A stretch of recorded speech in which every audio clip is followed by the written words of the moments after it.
radio check.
track temperature is decreasing. It's now 23 Celsius.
track temperature's rising. It's now 26 Celsius.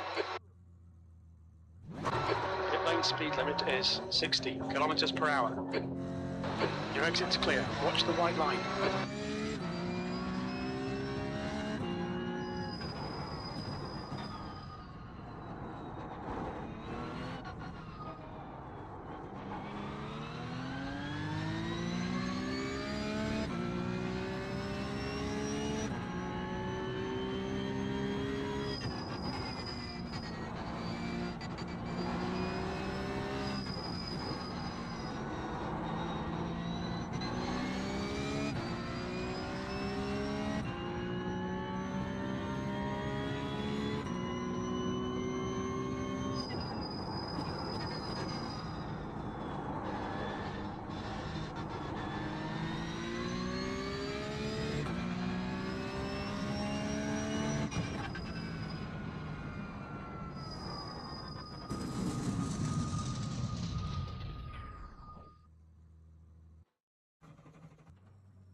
Your exit is clear. Watch the white line.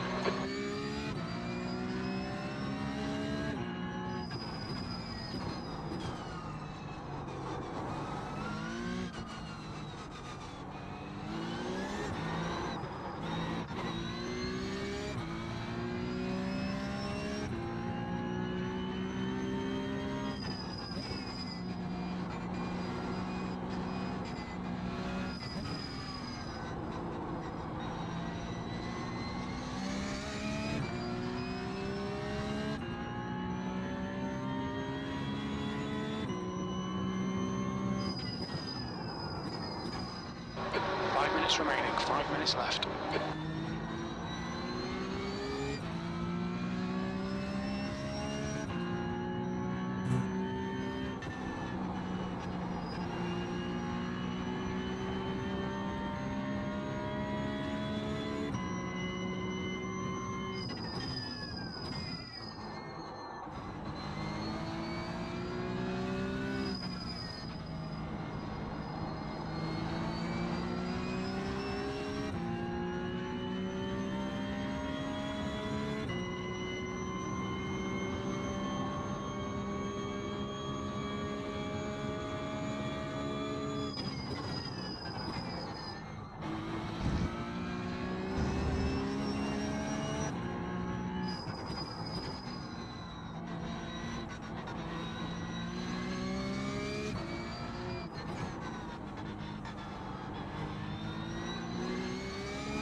2 minutes to go, 2 minutes.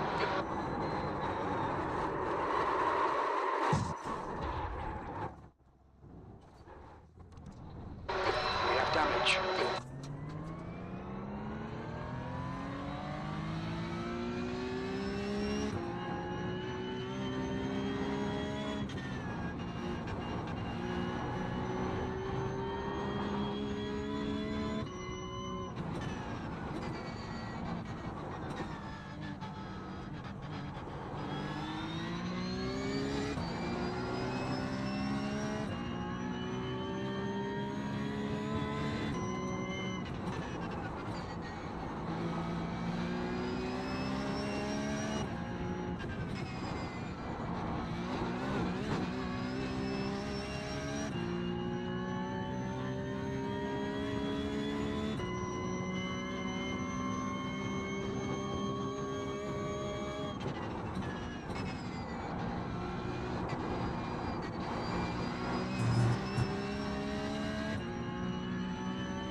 Pace puts us in the mid-pack here.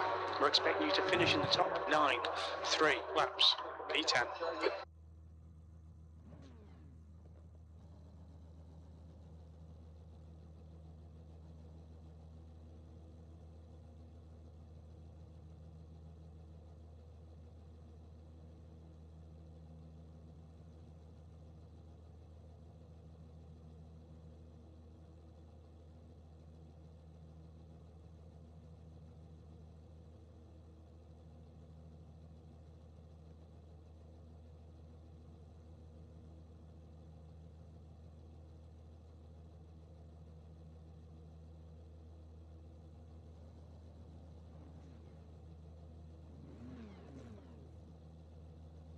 Change your gas levels.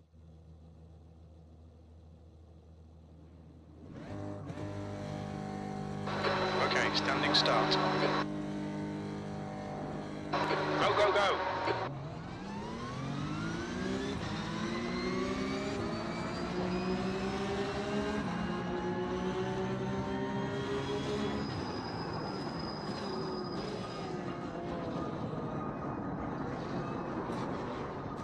There's an incident in Yokohama S. We think it might be Lattice. Understood. I'll give those calls. Car right. He's still there. Right side's clear.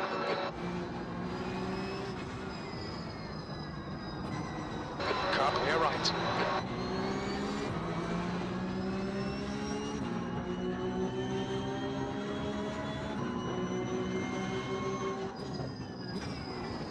Car left. Clear left.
track limits, watch those lines.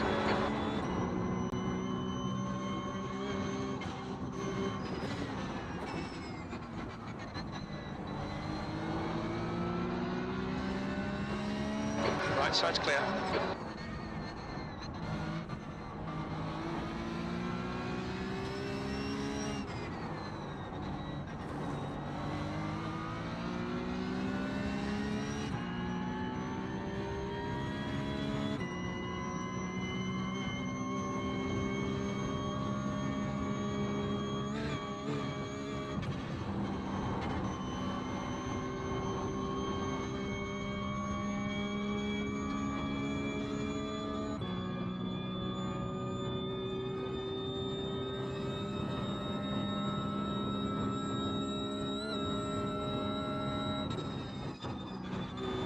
Gap to P2 behind is increasing. It's now 4.0.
The gap to P2 behind is now 3.0.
There's damage.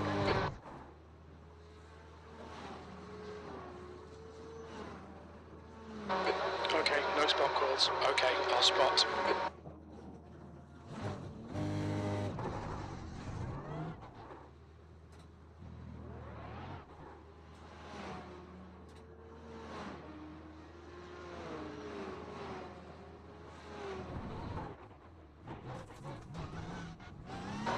There's an incident in Ice Curva. It looks like Ramos. The guy in front is Roberts.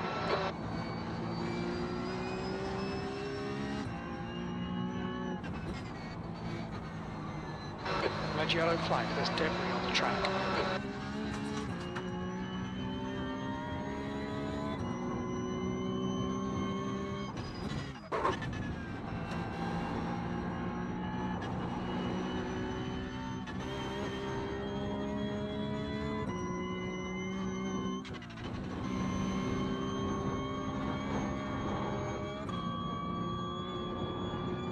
The gap to Roberts ahead is increasing. It's now 5.1 seconds.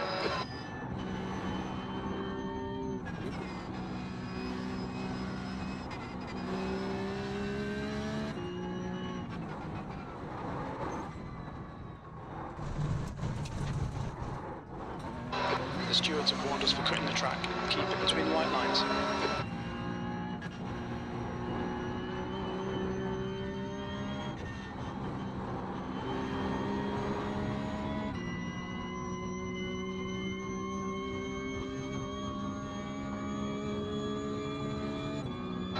Incident in Client's Carousel. Looks like it's women.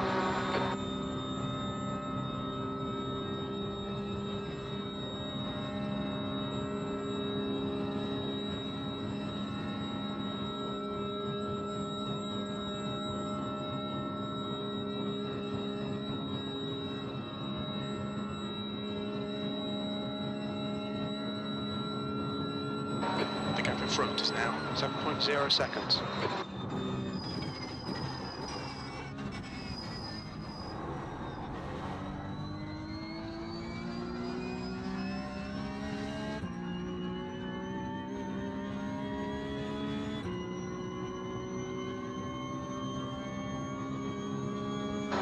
P18, 2 to go.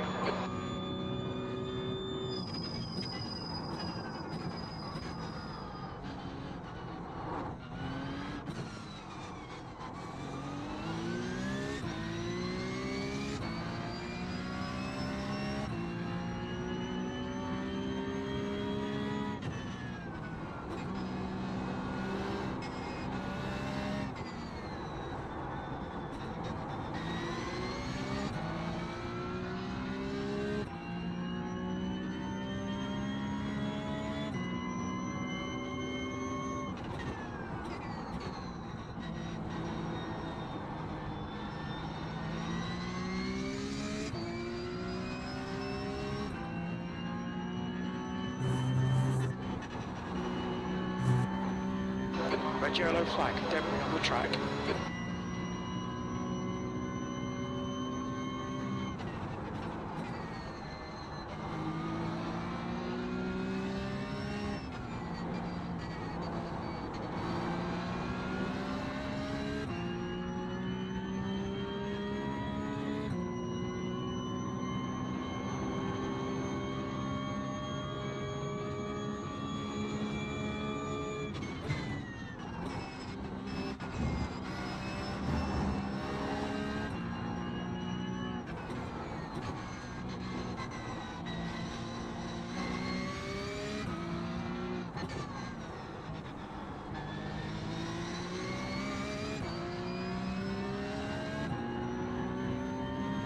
You're reeling Roberts in. The gap's now 2.3 seconds. Track limits.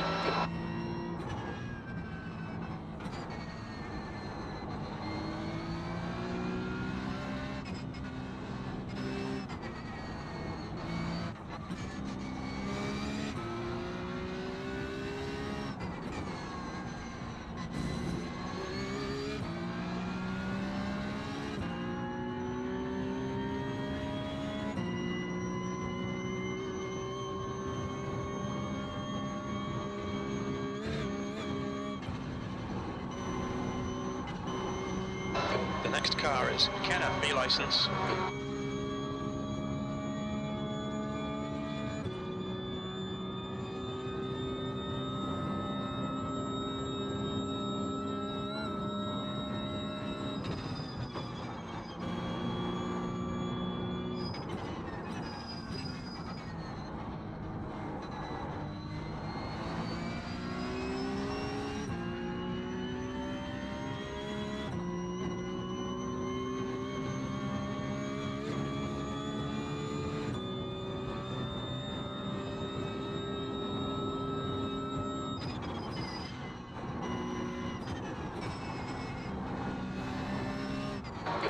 gap to McKenna ahead is now 2.7 seconds.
Gap to McKenna ahead is increasing. It's now 4.9.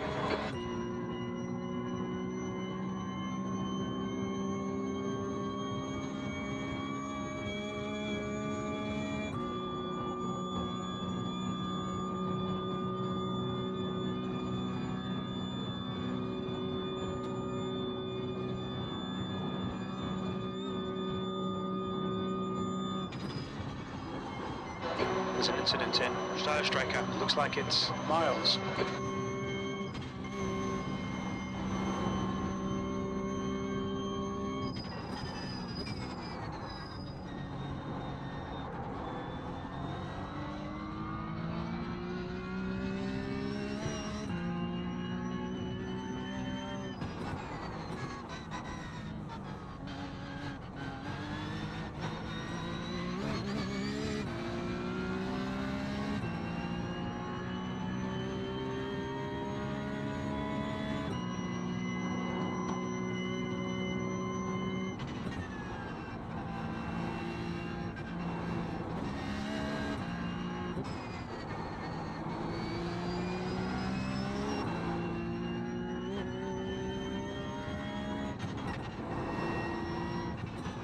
Incident in Vipperman. We think it might be Ramos.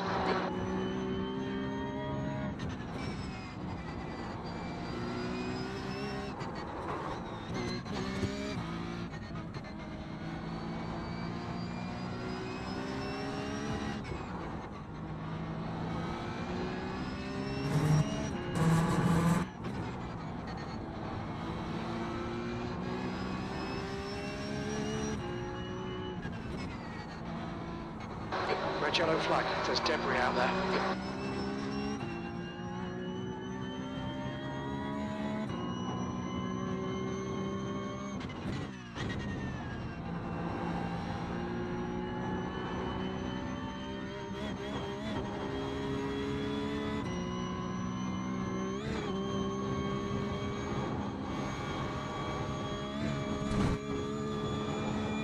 The gap to McKenna ahead is now 4.6 seconds.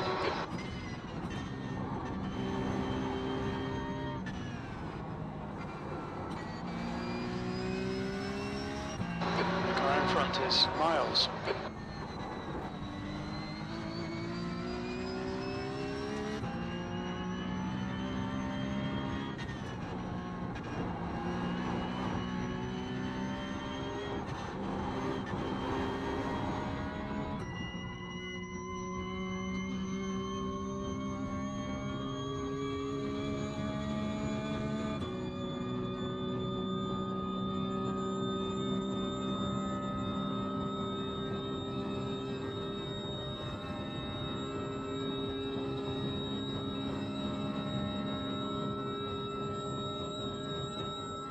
The gap in front is now 3.0.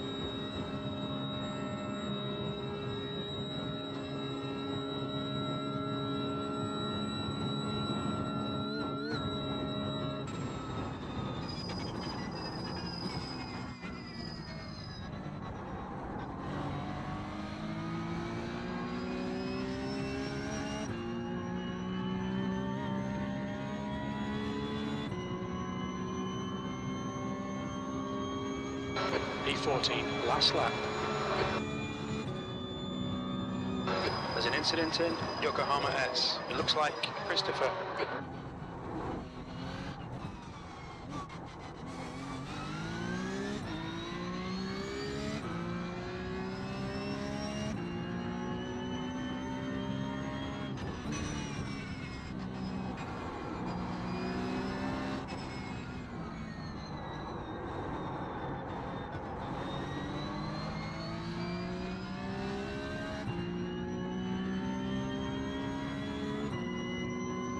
The next car is McKenna, B license.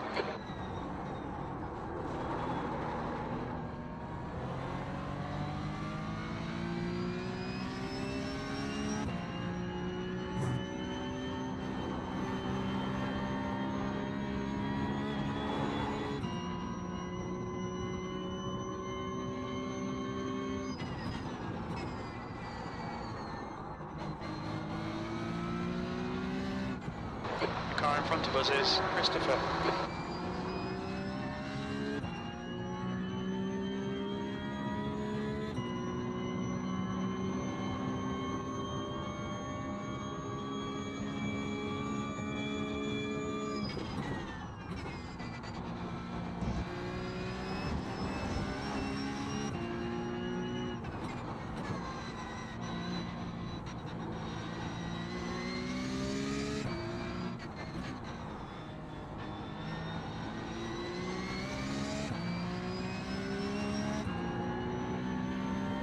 The gap to V13 in front is now 3.8 seconds.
The gap to Christopher ahead is increasing. It's now 6.1.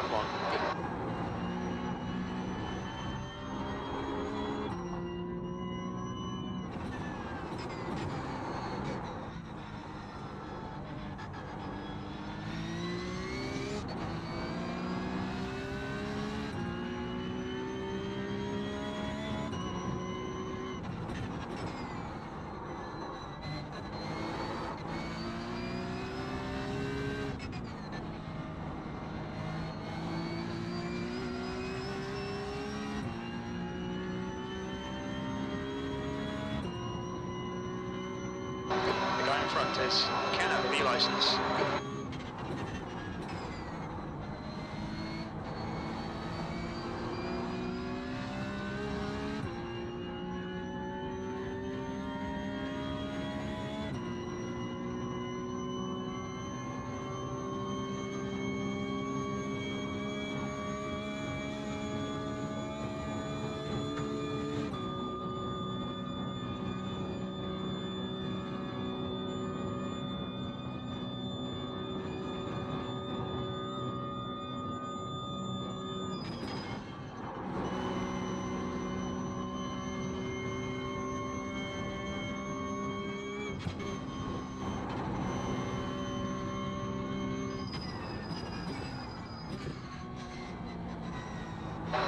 Incident in carousel. Looks like it's Ruiz.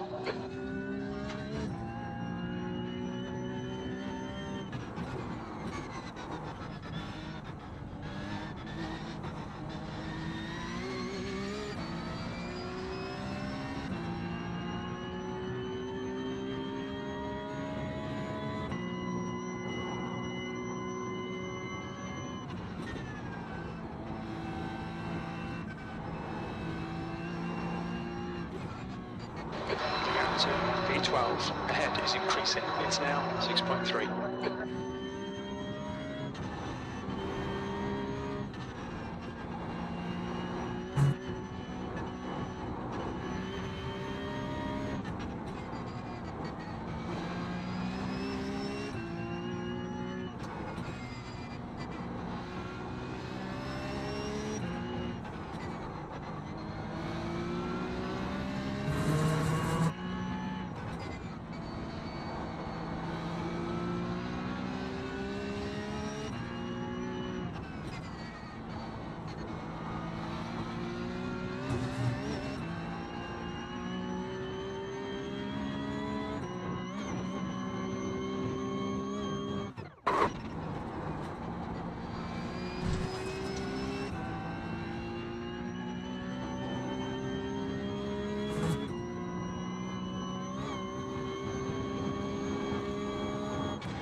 Mattis has taken the win.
Thirteenth place. That's the end of the race. Bad luck, mate.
has just done a 9:04.4 seconds.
track temperature's decreasing. It's now 28 Celsius.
track temperature is falling. It's now 73 Fahrenheit.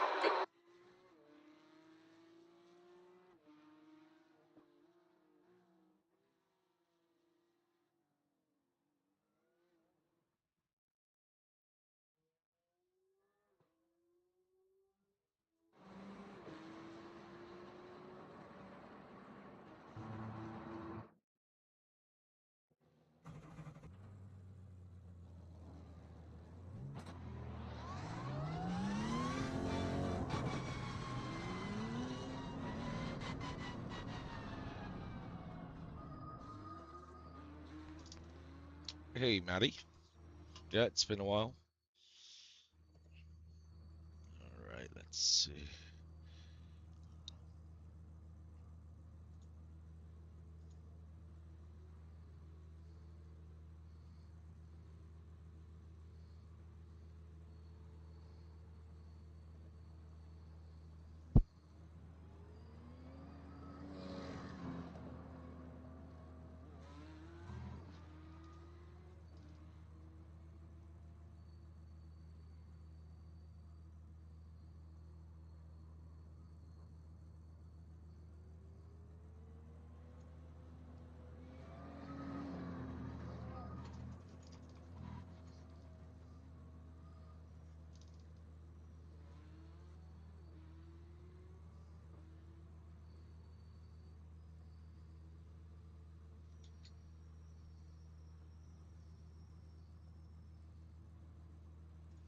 All right. All clear. Push now. Mostly P Cup this season. Haven't been on as much. I guess I've been driving a bit of both. You know, done some GT3 as well fix. But yeah, NEC. Yeah, I've been doing that solo.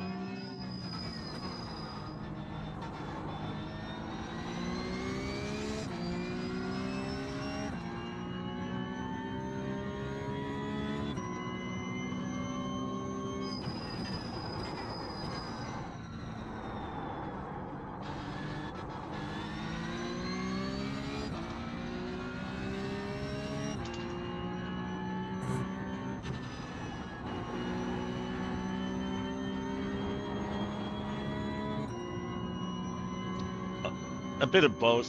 I think I did one in. No, I didn't do it in TCR. I did one in P Cup. I did one in GT3.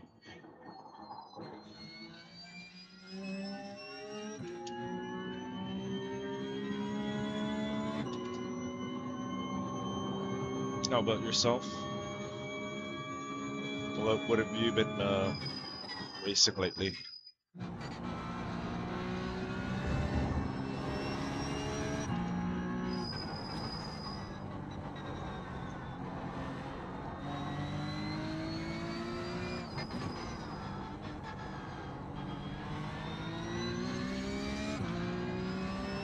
No. I think M2 is going to be too slow for my liking.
Nice.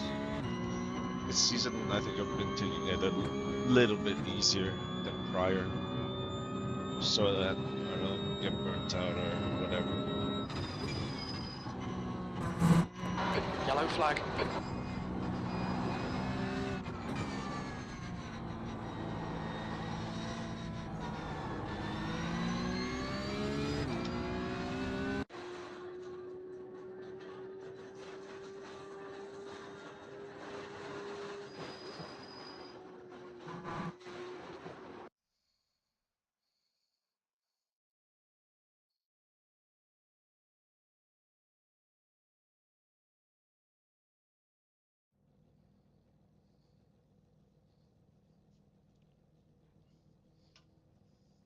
Your tyres are cold, watch out. You might struggle today. A decent finish will be around P19. 3 laps.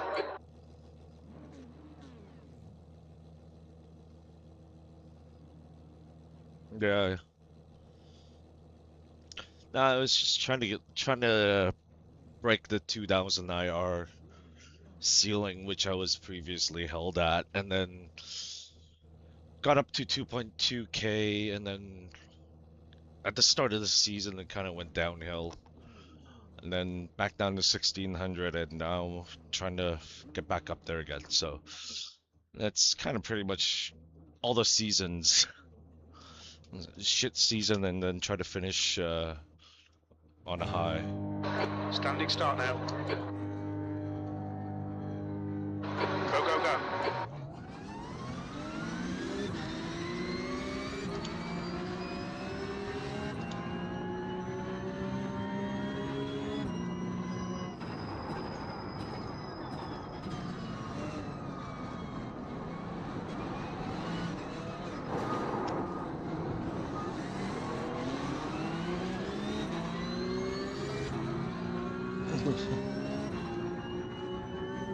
I don't know.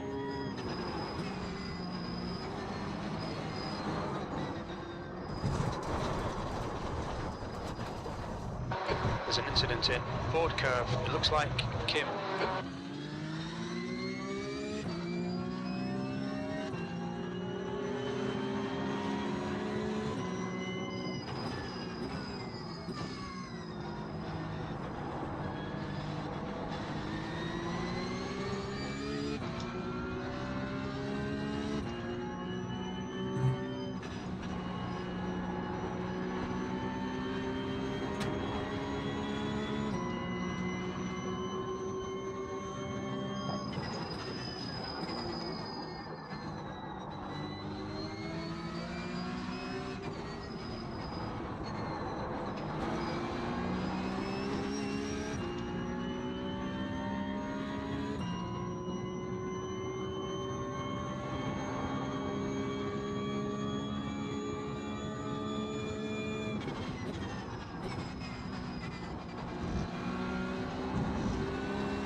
Understood. I'll give those calls.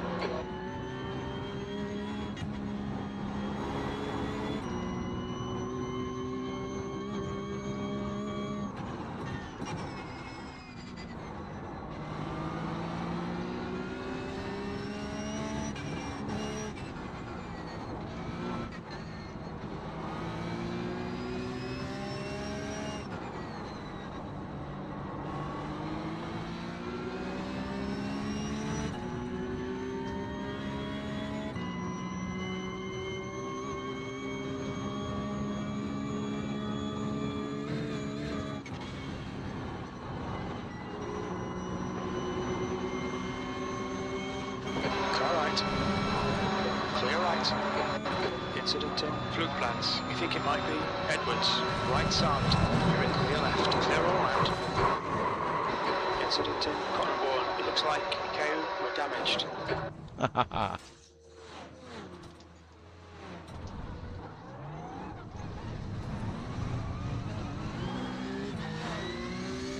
We've been called into the pits by the stewards for repairs. Red and yellow flag for debris. The guy in front is Sir C license, and their rating is 2.2.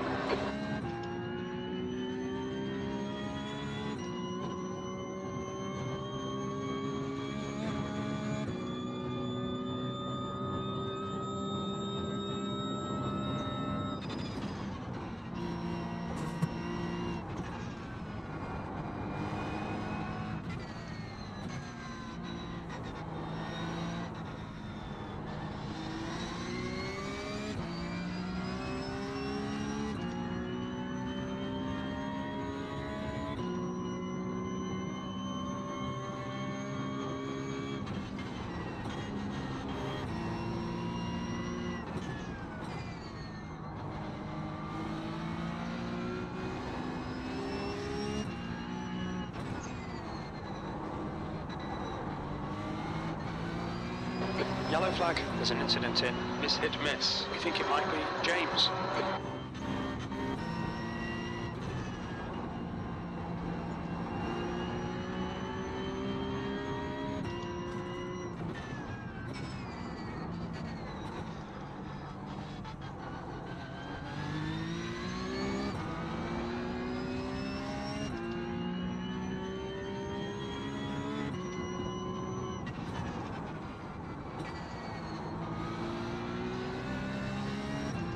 The next car is Andras, and their rating is 2.2.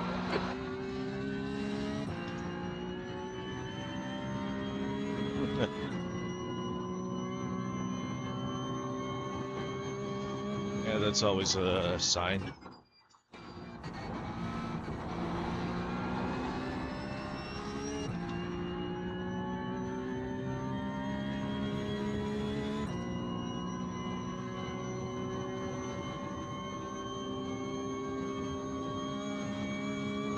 Yellow flag, keep your wits about you, mate.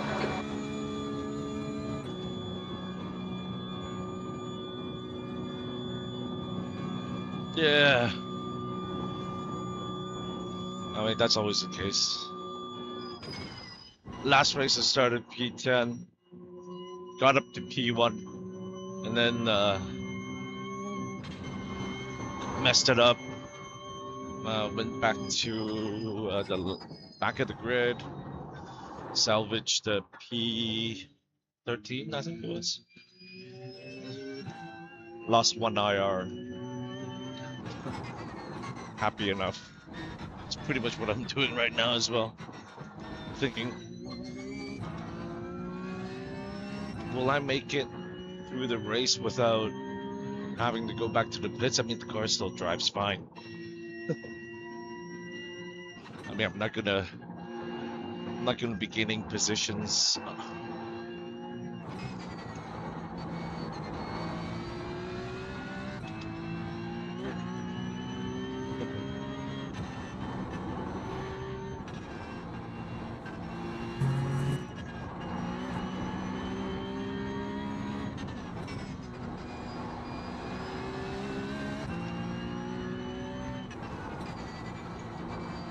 I know that if I go into the pits, it's gonna be like at least 10 minutes, which, if that is the case, I'd rather be driving.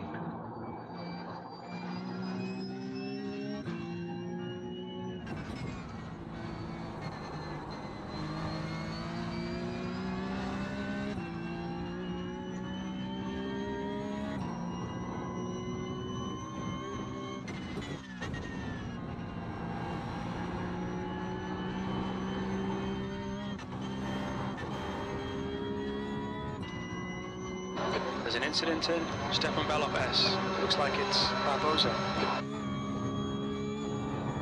Yeah, 3 laps, but this is a 3-lap race as well, so I think, I don't know, I'll give it a try.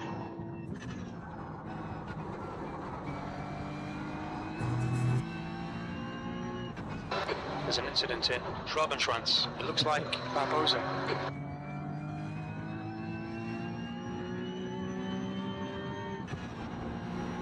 I don't know what I got a meatball for, because my car actually, it feels decent. I mean, it's not the best, but I don't see what the reason for the meatball is.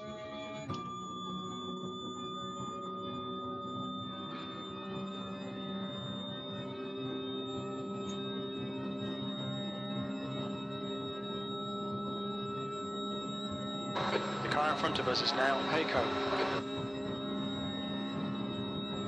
I mean, yeah, I think I have a bit of wheel damage, but it shouldn't be that much. You're reeling Heiko in. The gap is 2.3 seconds.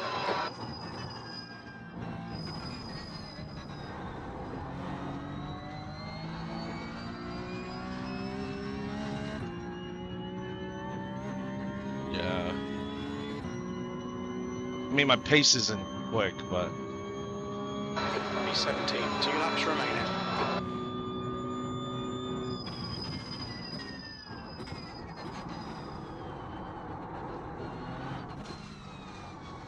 Car us. Their rating is 2.2.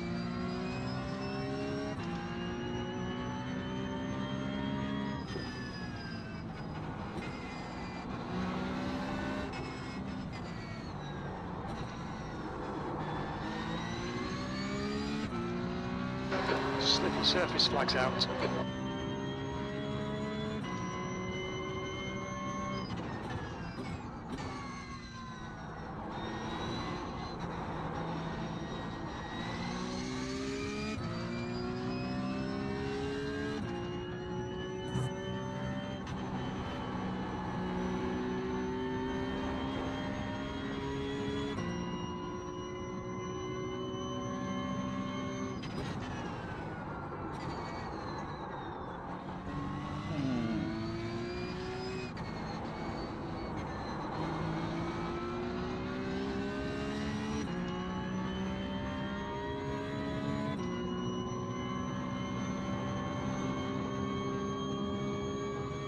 I thought I slowed down enough just now to avoid the cars, but Yellow flag, caution. I guess An not. incident in Sabi Schmitz curve. We think it might be Ramos.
The gap ahead is now 1.4 seconds. Slippery surface flag. Be careful.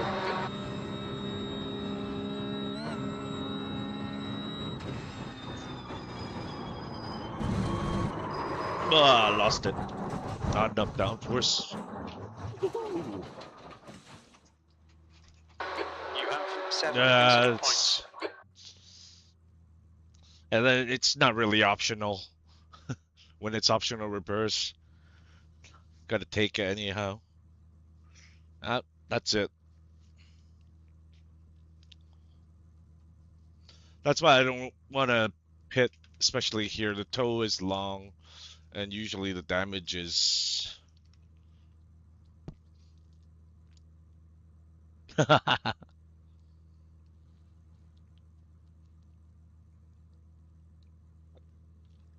I had a lot of damage, so going there, yeah. Let's see what happened on lap one.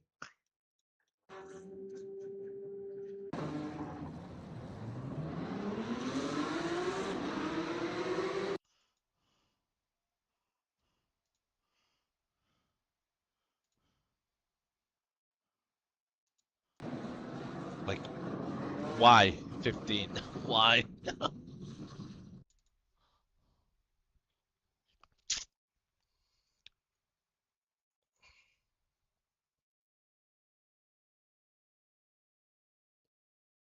That wasn't very nice of 15, punting me off like that.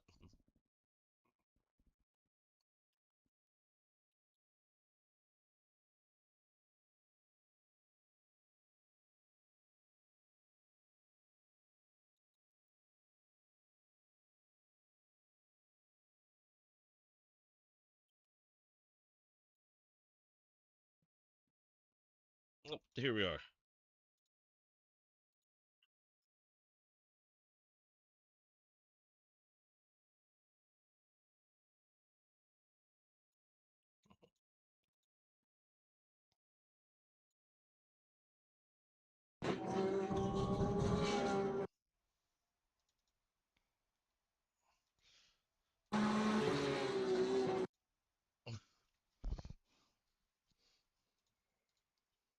Kind of gotta see what this guy's doing. Like, what is he?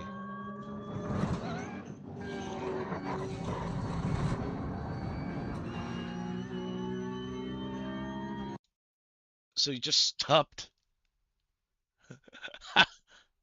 He just stopped in the middle of the racetrack.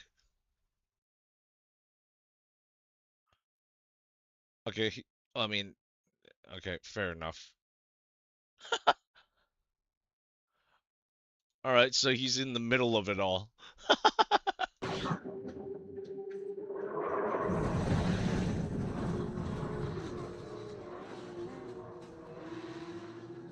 This guy's just going on a ride.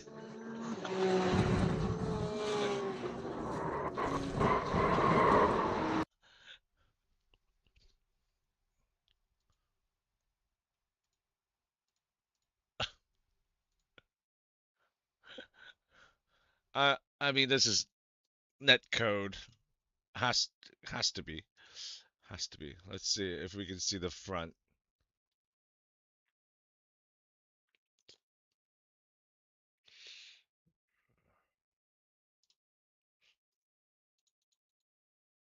Okay, I guess.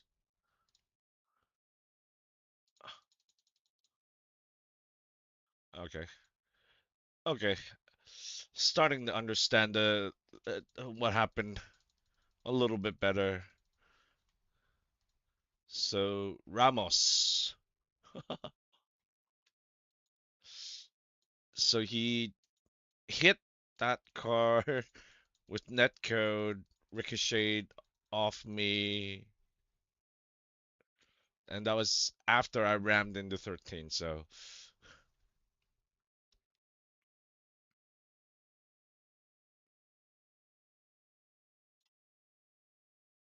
I mean, it was only that was only the logical place I could go.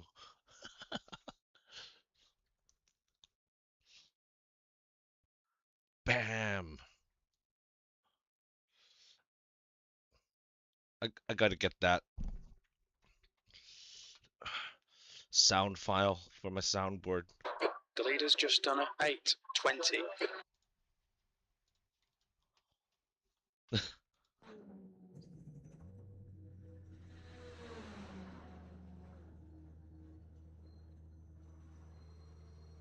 At number 13. I mean, it's pretty spectacular.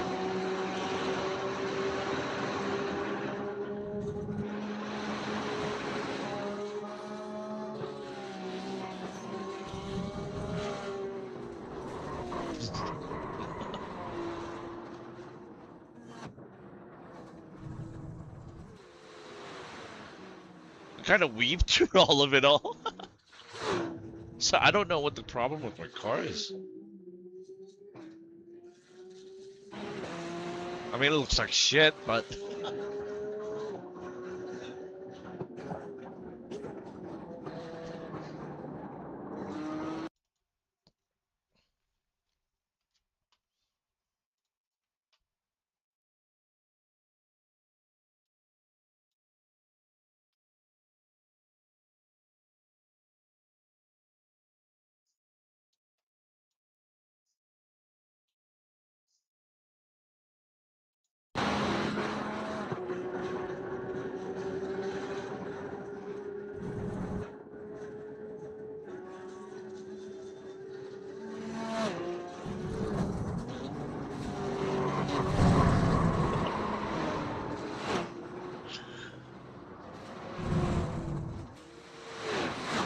sometimes all you can do is laugh.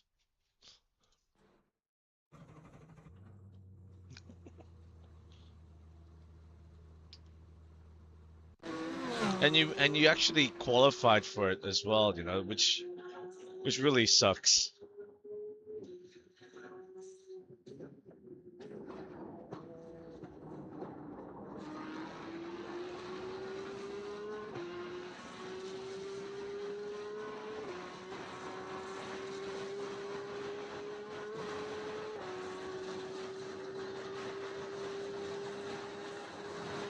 Yeah, I think for Nürburgring, it's important to try to get qualifying in. So you yeah, kind of miss some of the carnage.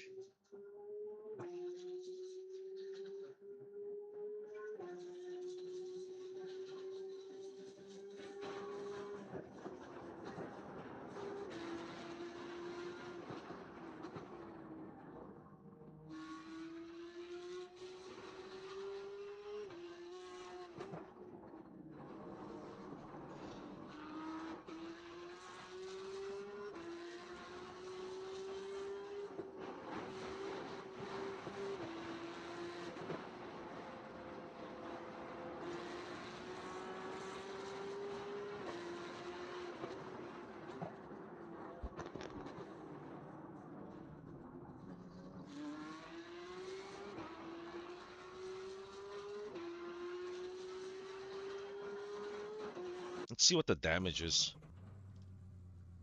White flag, one more lap. Yeah. Hey, well, 12 minutes.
I try to qualify. I mean just now, but I failed.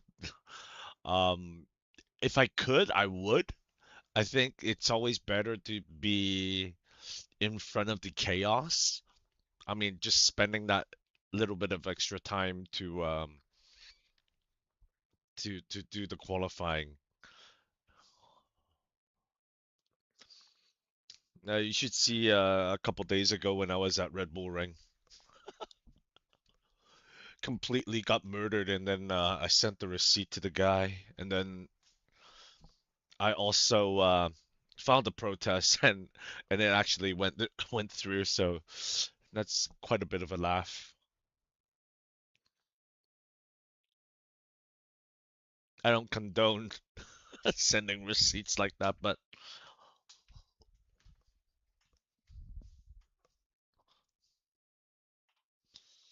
yeah, it's laughable.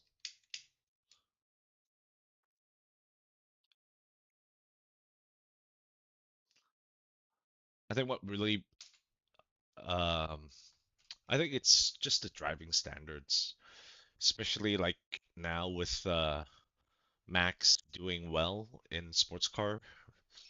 So I think that's brought a lot of attention to guys that originally were just focused on formulas. But I think there is a different kind of mentality to endurance racing,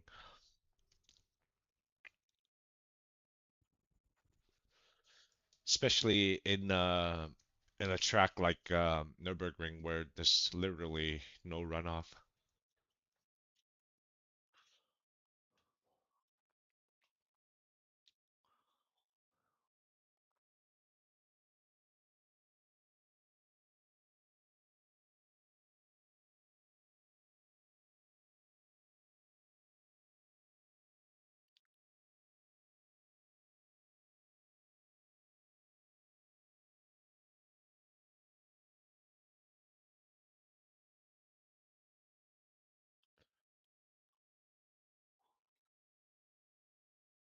I did actually do the sprints and the three fixed.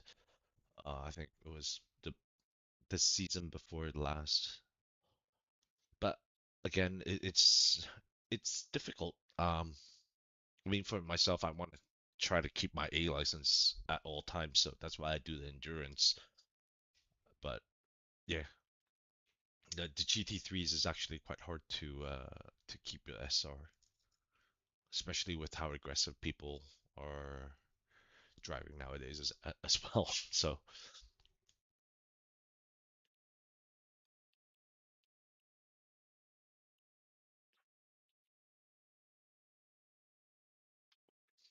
but I think like for myself, it's like more focusing on the tracks that I'm better at or that I know that I can get points at, and then focusing on those, and then just yeah, and then just do the minimum to get the participation.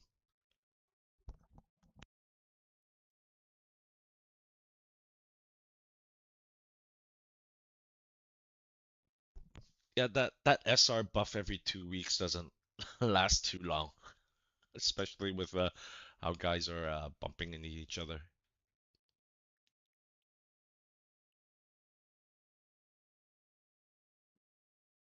It's actually not too difficult.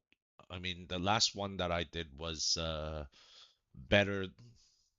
I think one of the better ones, which I drove majority of the race. Even though I didn't start on time, I think that was the issue. I didn't start on time, so I was probably like half a lap behind everyone else. So all I did was just, go and lap at my own pace.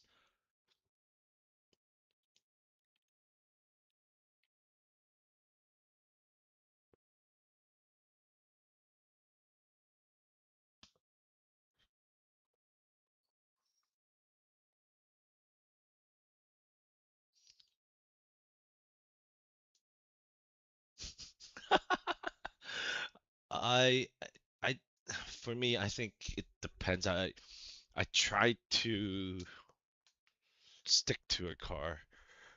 Um, Given that, the more familiar you are with the car, the easier it's gonna be, especially for like a long endurance race. So, you know, be it 4 hours or driving in a team, it's always best to find a car that suits yourself or the whole team. And pace is just a part of it, I think, because for endurance or anything, it's more about surviving and not being in the carnage of the race and then having to go into the pits where you lose time. So, being able to stay alive, I think, is actually the biggest feat when doing NEC or these types of long races.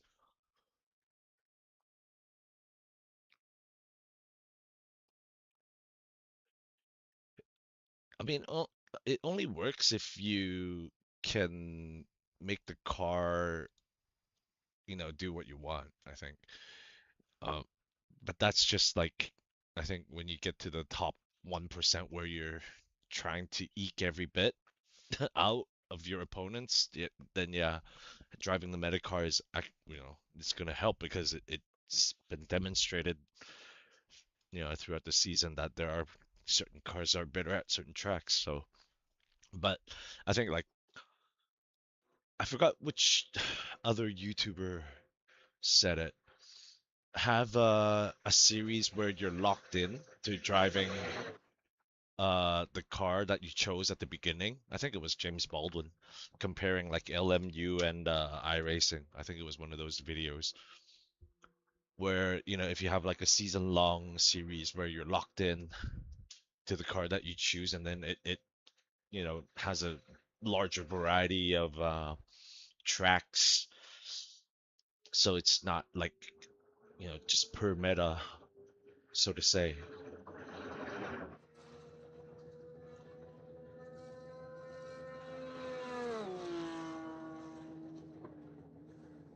But it's good, I think, that they put the balance back a little bit, not just on the front engine cars.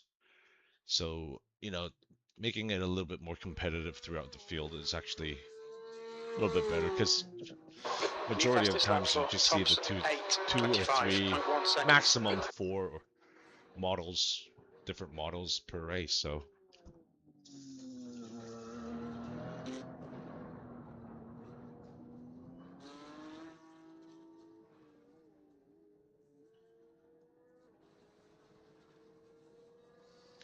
I mean, there are positives and negatives to doing that, but I think it's just more of how you approach the simulator and how you play the system to get points.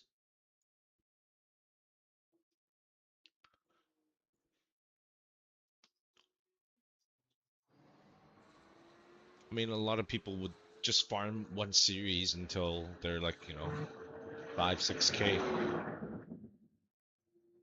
and not progress to other higher license races. But to each their own.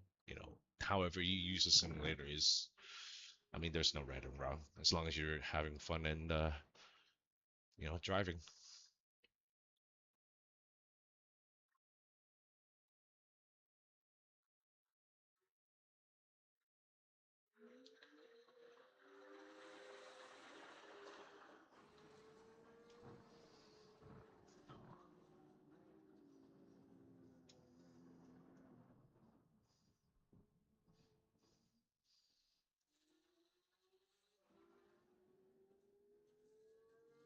Yeah, because the participation level is going to be different, and then I think that's the thing.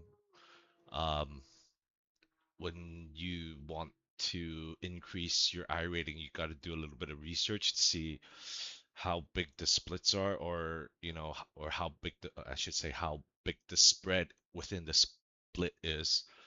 Then you'll know that if you're in let's say a low or high number, meaning at the lowest ranking of the split, then you can be a little bit more aggressive, you know, because if you lose or, crash out, then you're gonna lose a little bit less IR compared to, whether it being the other way around, you being the number one car and then crashing out.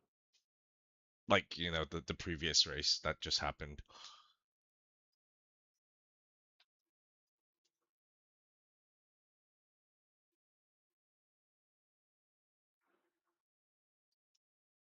The track temperature is increasing. It's now 81 Fahrenheit.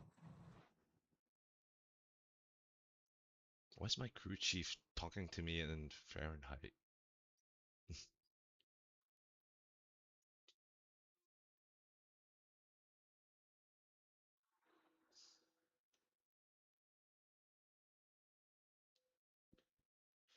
And I think there's a psychological pressure as well, being the number one car or being highly seated. Like, you know, being the underdog kind of just lets you watch it from the back and then see, pick your opponents.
Yeah, it doesn't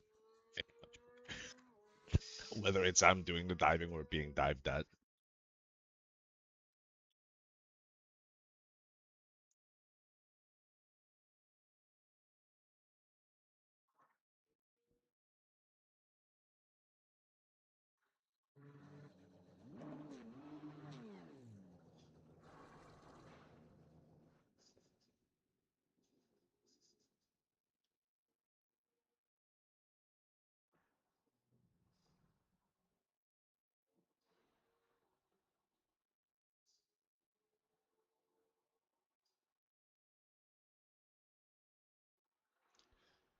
Nah, probably not. Not that big of a oval guy.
Yeah, Yeah, the side drafting arrow washing thing is actually pretty cool, and I think it actually works in GT3 and prototype racing as well.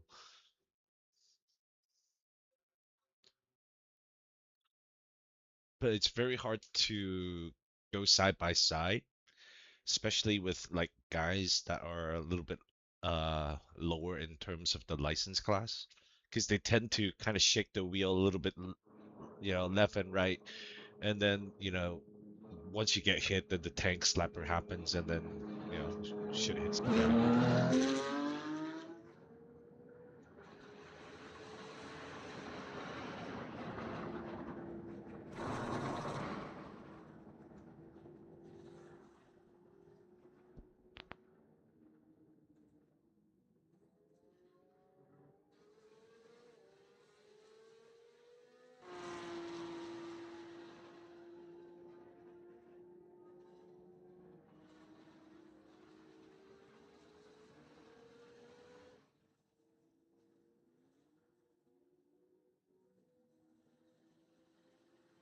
That's a new fastest lap for Thompson, 8:22.6.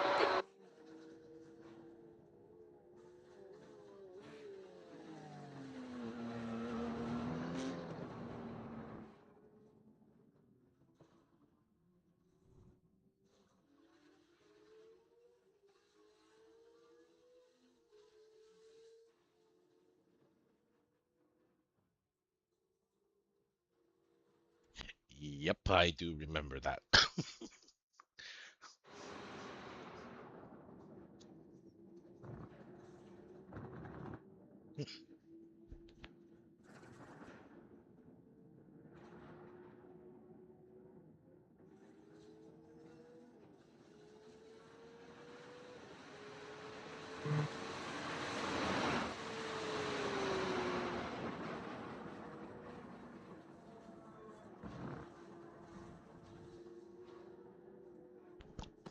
Le Mans was pretty insane.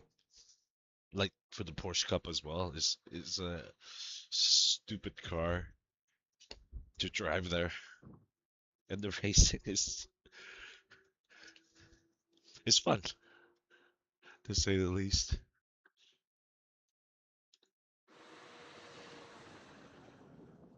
And appreciate you for being a loyal fan.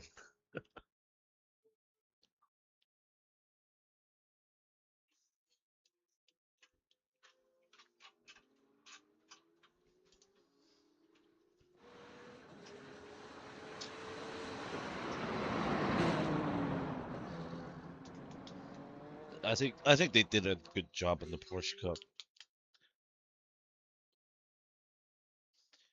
It's it's a shame that they couldn't get the Ferrari challenge or the 296 challenge to drive like this.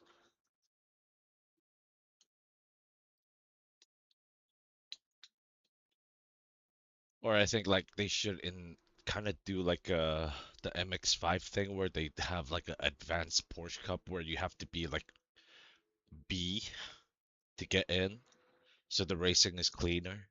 I think that would be something pretty amazing. I have not been to the Macau Grand Prix in person, but I have watched it on TV numerous times. I think it does, but it drives like a shitbox. It really does.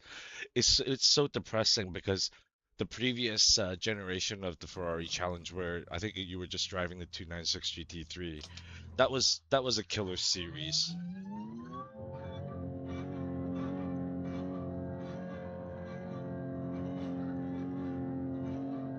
If exit's clear.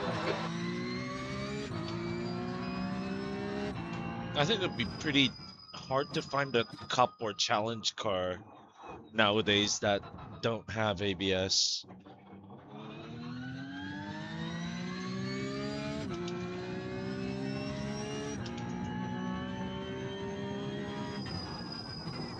So as Misha says, this Porsche Cup is basically just a GT3 car without front aero, and then race prepped. so no splitter up front, and that's why this car really doesn't drive like it has a front end.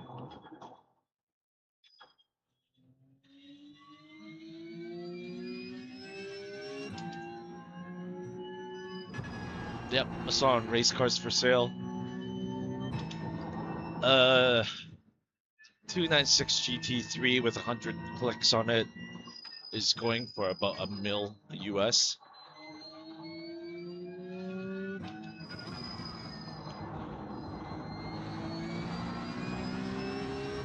Slippery surface flag, careful.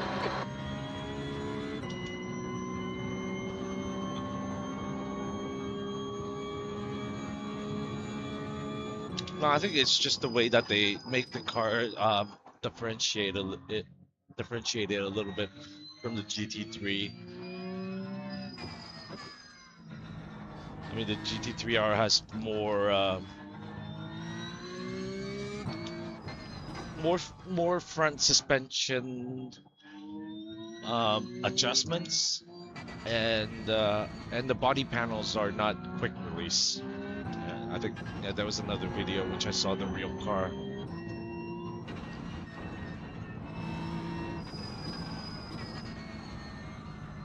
Yeah, those are mostly gentleman racers.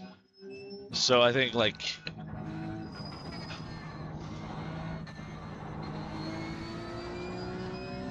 yeah, it can be pretty good in terms of quality of racing, but you know, the skill level could have a substantial disparity as well.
Oh, number 2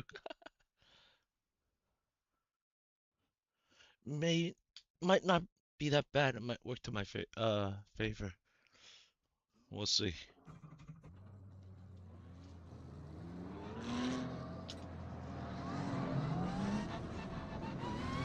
Your exit looks clear. Stay behind the line.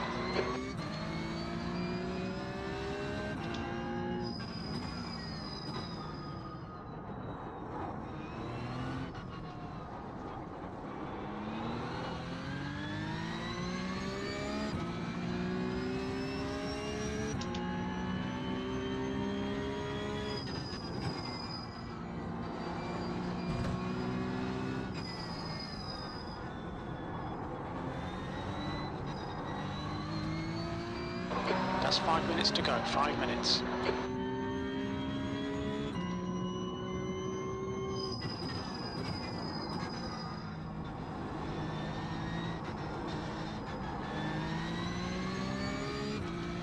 We'll have to see.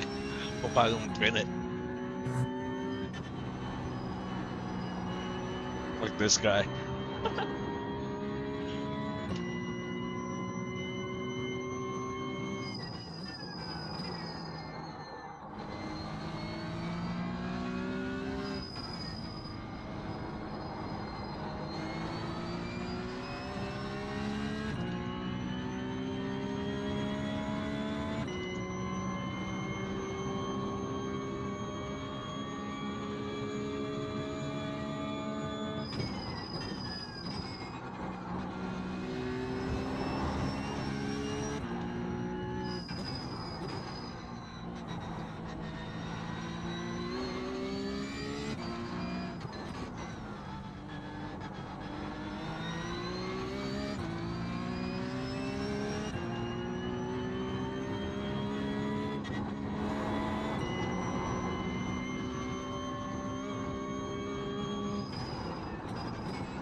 No, not really.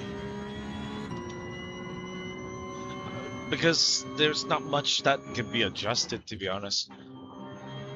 And I think for myself, when I used open setups, I just get the reference for the brake bias and I use them for the fix. That's just kind of what I do.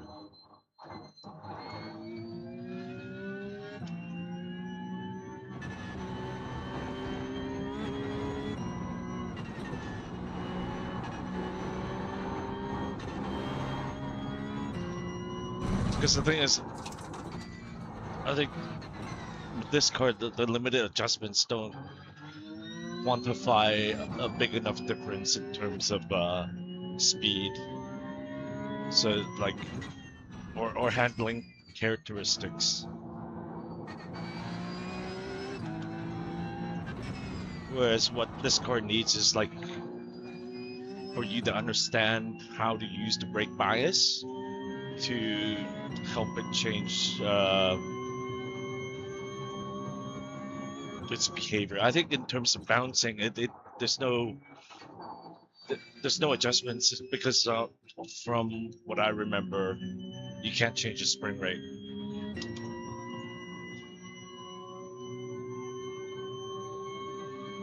And if the dampers itself, I don't know.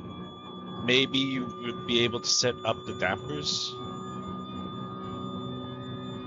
but without actually having a different spring rate to choose from, it doesn't make that much of a difference.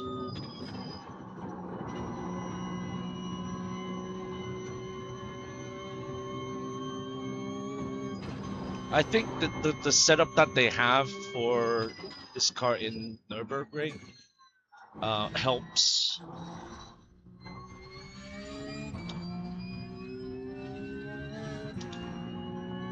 But I think also as well, it depends on the track. A couple weeks ago, you know, when this was at Suzuka, I think it wasn't that bouncy at all because the curbs weren't massive like they are here. And that Red Bull Ring where the curbs were 3D, I think it actually it wasn't bouncy, but then you could feel it. Cold tyres, we need to get some heat into them. The track temp is 71 Fahrenheit. The air temp is 66.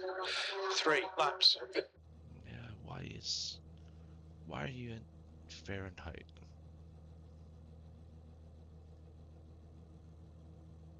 I gotta do it after the race.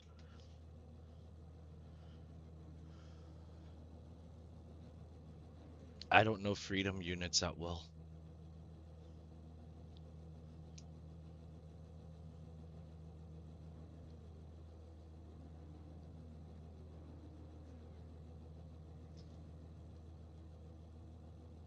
Nah, I just do open or lobbies or yeah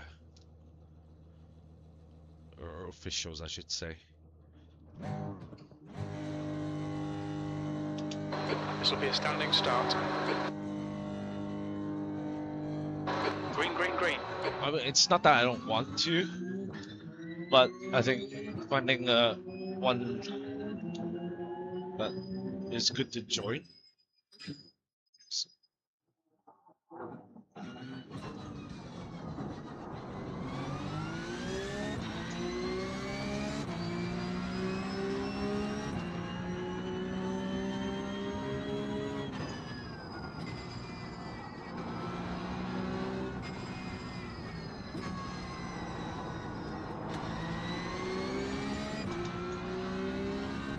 Yeah, 32 is 0.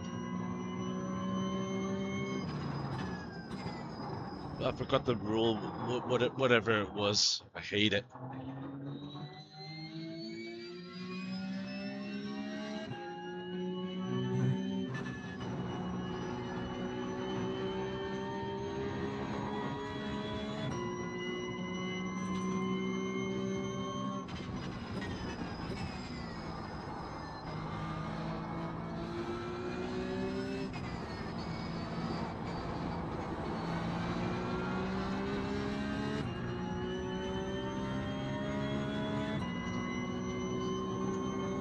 I mean, for the officials, if you stick to a series, like for a whole season, you kind of pretty much know the guys that you.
The driver in front of us is Gerger.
Having your mobile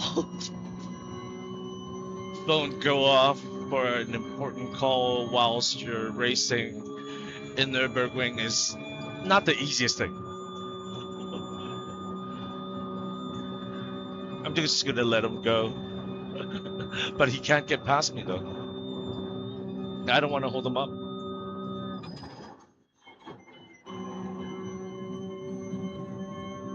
Oh, never mind. He held himself up.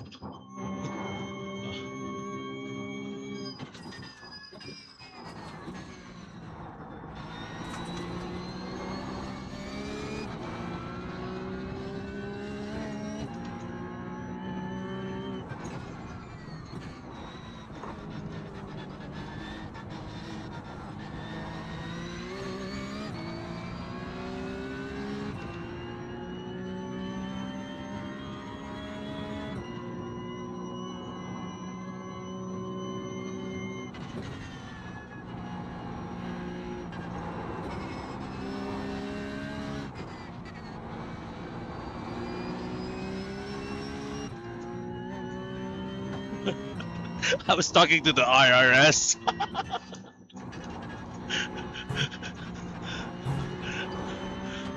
That's why I lost P2 because I was trying to mute my mic so it doesn't go on stream, and then grab my phone and try to fucking answer it one-handed.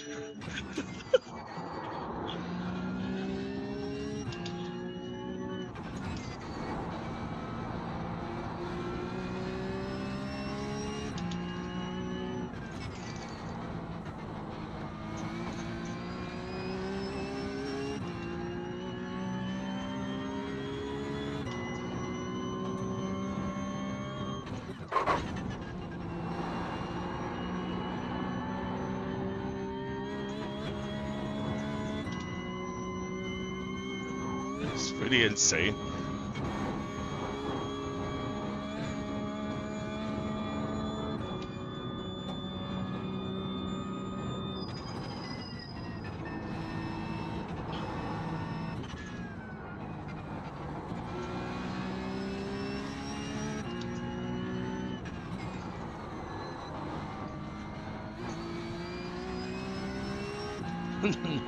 Nah, they just wanted to confirm like where my address is now, because I'm like requesting some documentation, or I should say my lawyer is requesting some documentation from them, so they just need to verify my address. I was like trying to have a, like you said, you know, a serious conversation whilst racing.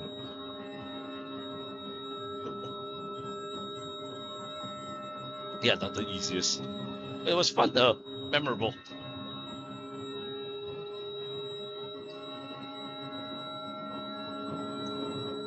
Only had a 1x for that.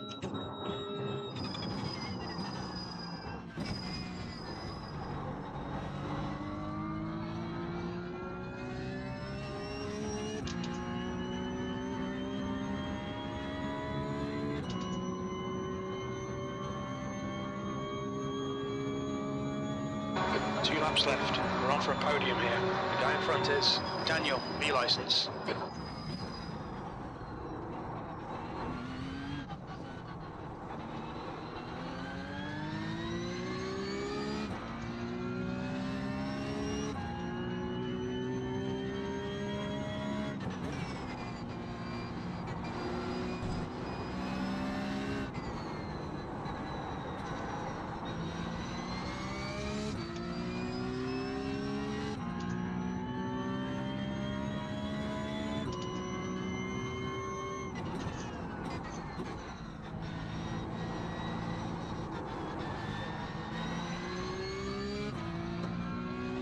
Yeah. It's like, excuse me, sir, we received a notice. I'm like, what? Well, whilst I'm going into Sabine Schmidt's curve.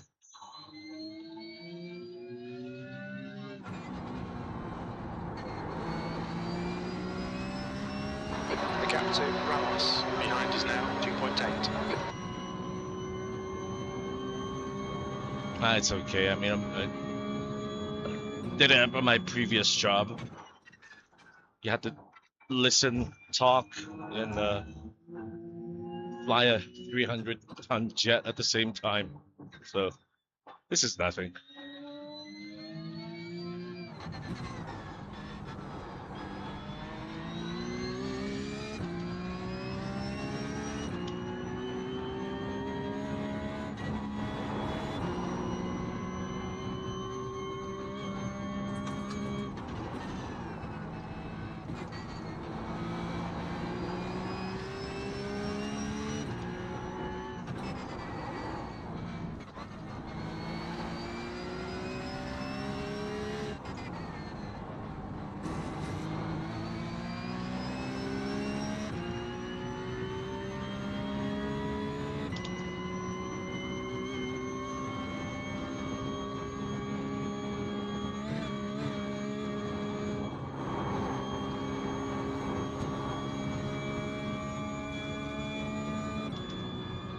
That should be the faster line. Yeah.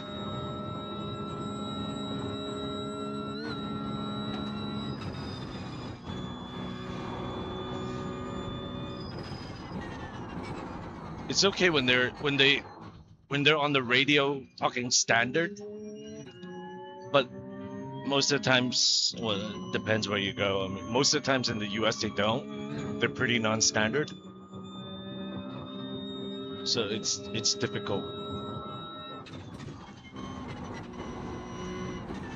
I flew 777s.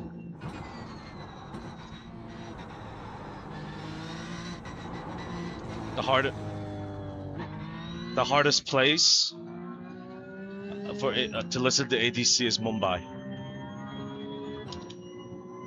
and I'm being like legitimately serious and not fucking around.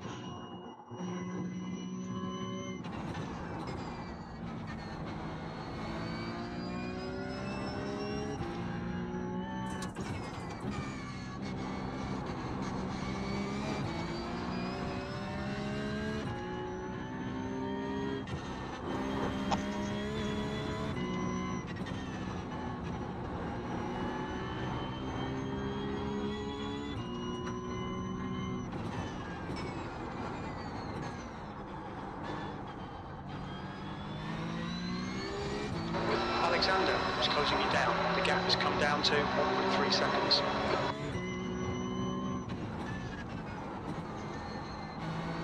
Stupid finger hit the pit limiter.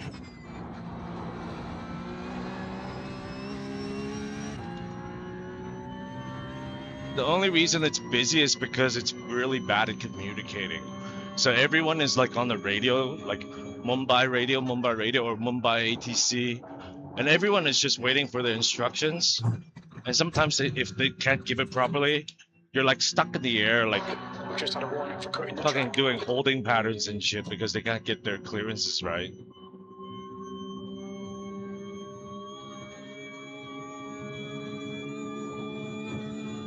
I mean, I do impression, but then I'm afraid I'll get flagged for hate speech.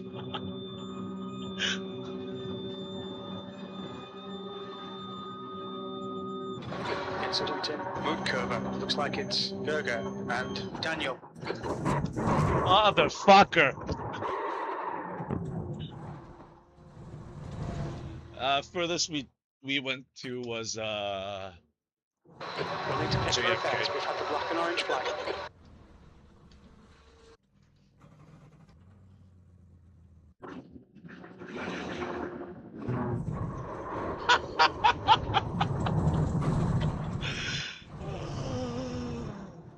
Yeah, we'd go Europe. Furthest was JFK, and Europe-wise, furthest would be I think it would be Madrid.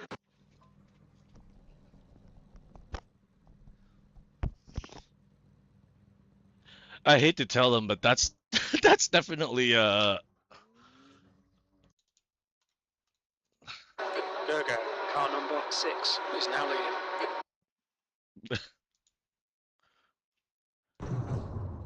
Come on, bro. See. Nah, that's just stupid.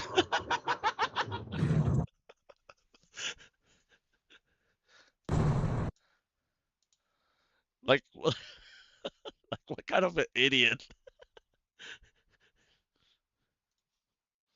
No, there was like no way of getting out of that one, so fucking funny though.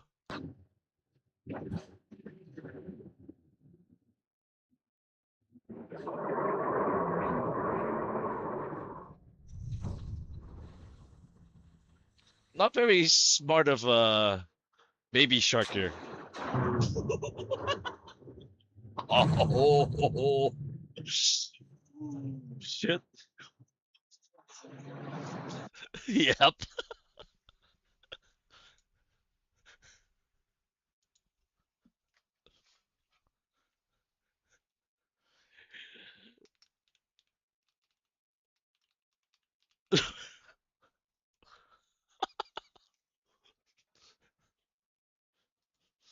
Yeah, that's a big slap on the wrist right there.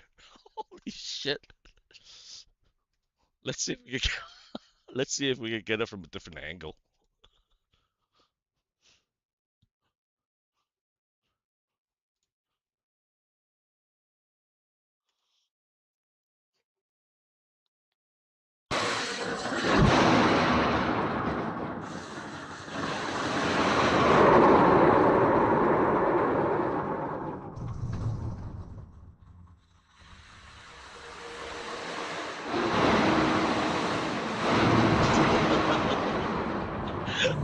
my god, B2 is still alive.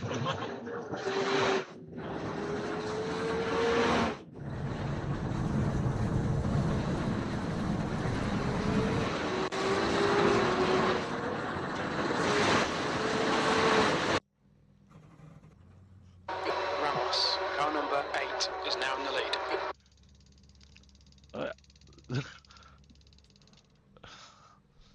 I mean, that's the definition of send it, right?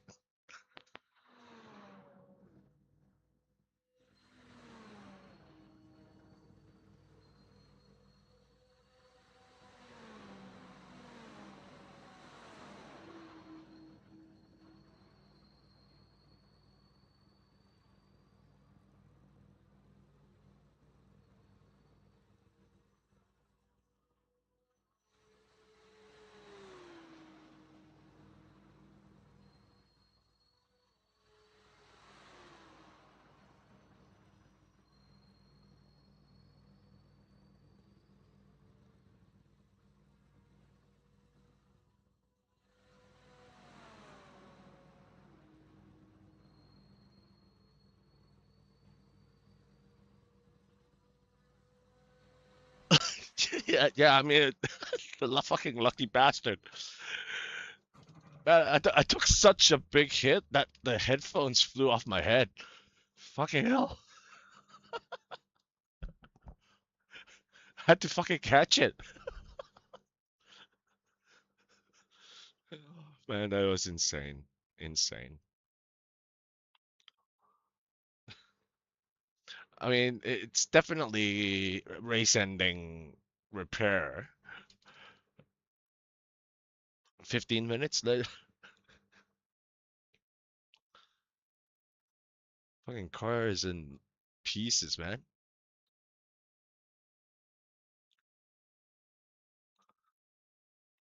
P P2 took the curb too much.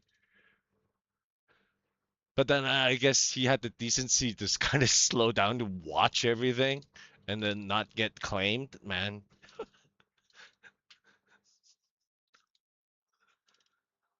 It's fucking lucky, man.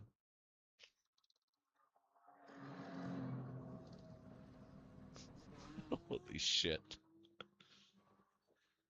White flag, one more to go. 28 minutes.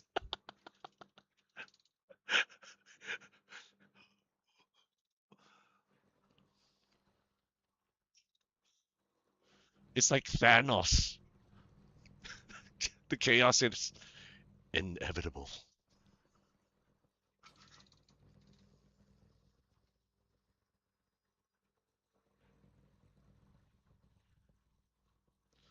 Fucking 28 minutes for that shit.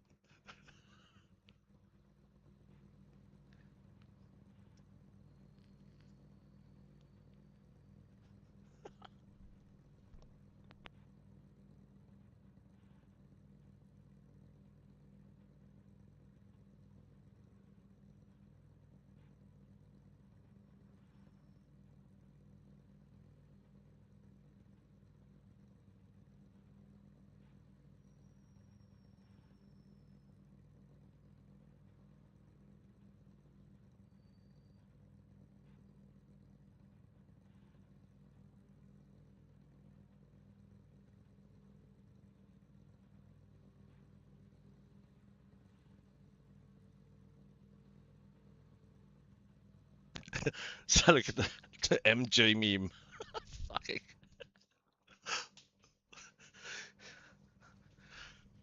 I'm speechless.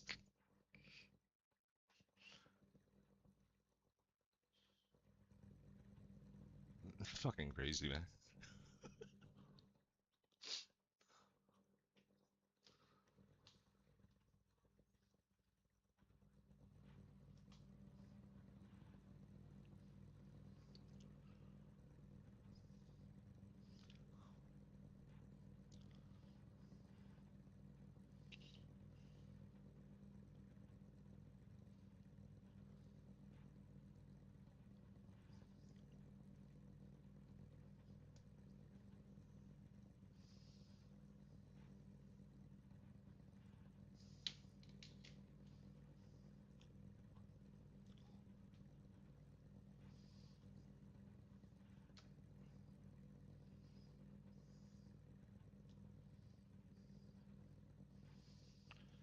I think I went into that car at about 200 Ks.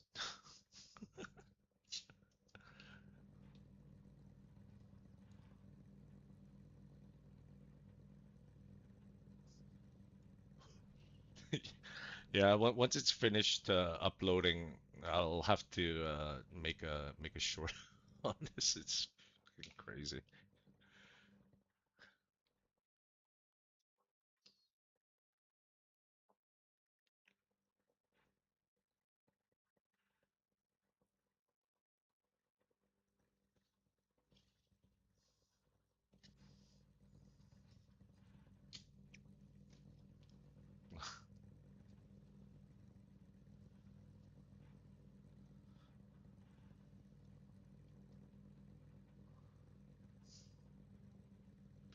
I mean, obviously the guy didn't have his relative open.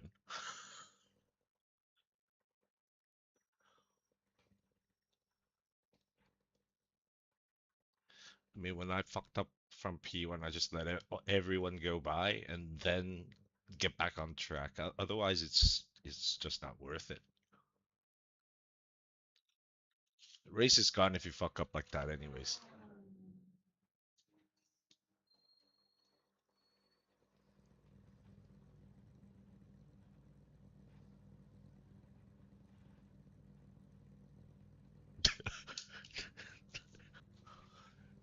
Yeah, and the guy behind as well.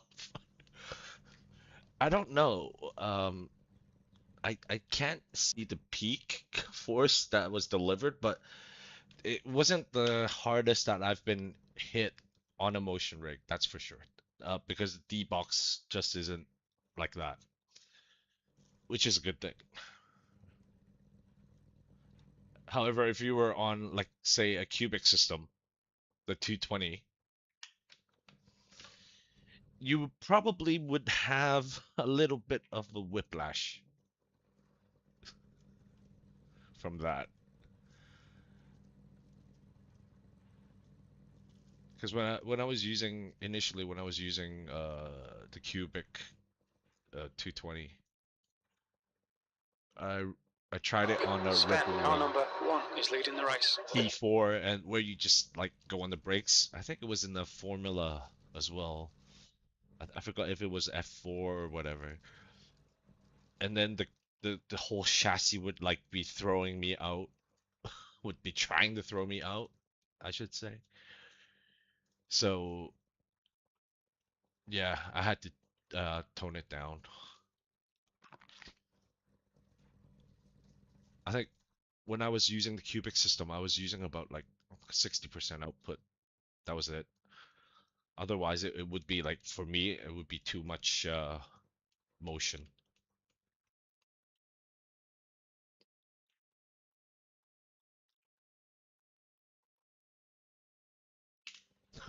No, there's a content creator in China that does all the jet engines and the tank simulator where they use those 2 liter pop bottles. Yes, I do have seatbelt. That's why my headphones went flying because uh, my body was to the seat, but then apparently Daniel has won the race. it didn't clamp on to my head hard enough. Fastest lap for Daniel, 8:23.7 seconds.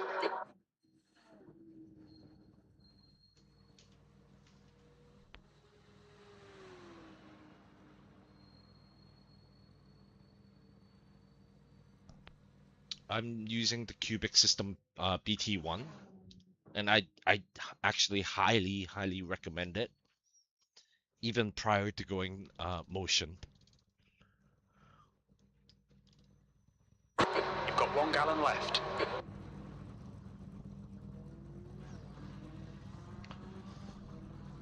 The thing good about it is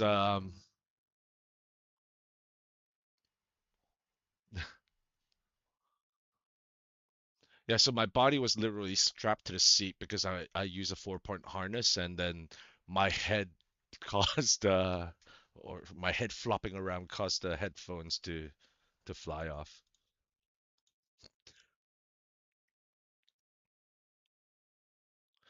Yeah, back to the Cubic BT1.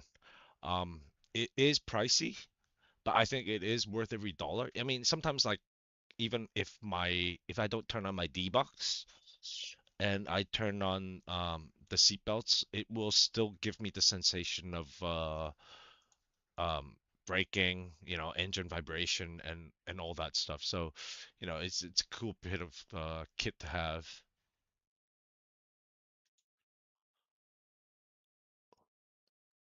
And when you go into turns, it will pull on the belts in a asymmetry form. So let's say you turn right, and it'll pull on your right side a little bit more to simulate G force, which actually I think is quite good.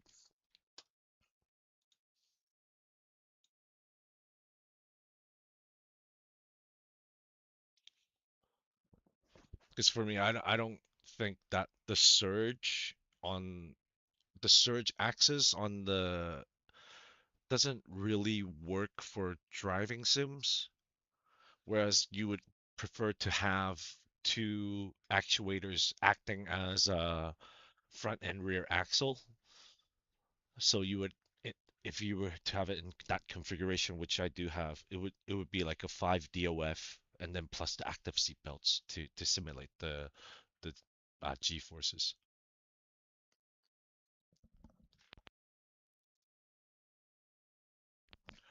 Uh, I probably only need a hands if I was to put my helmet on. Now, I'm not trying to sell you, but I'm just saying, like, if it anyone is looking for like a that little bit of hardware to kind of try out haptics, like if you have base shakers and if you had this, I think it would be sufficient. And it's not like always the full motion thing, but this is a bit of kit which I think does help. I've had it for like over over a year now. And no, you don't actually. It's actually really simple because um I have two softwares that are running the motions. One is for D-Box, which is pretty explanatory. So my 5DOF motion rig is run on that. And then for the seat belts, I use the Cubic Manager, which they have run separately, and it has profiles. So um, both software do have profiles for different games, which are supported, and there are a lot of community profiles as well from Discord. So you are very unlikely to find a game which is not supported, or the more popular ones, I should say. And a majority of the times, the default settings is sufficient for you to start, and then you can actually tune it to your own preference. So like for example, one of the settings on Dbox that I dialed down is let me see if I can pull this up here. Uh, shouldn't be this one. One of the settings that I have dialed down is the sliding vibration. Let's see, motion profile. So mind you, this is pretty much default. And you can see it is a pretty mild in terms of haptics and output. So this is the only difference that I've made, and it's a personal choice. It's the skid vibration. Is that if the car loses the rear end, it doesn't make it so that it feels like it's hopping. So this helps for like rally games and drifting, or you just want to have a slight vibration to feel that the tires are giving some kind of scrub, but not to the point where it's shaking your headphones off. So that is one of the features that I've adjusted. But other than that, I don't have crash damping as well, so you know feeling the full force of that.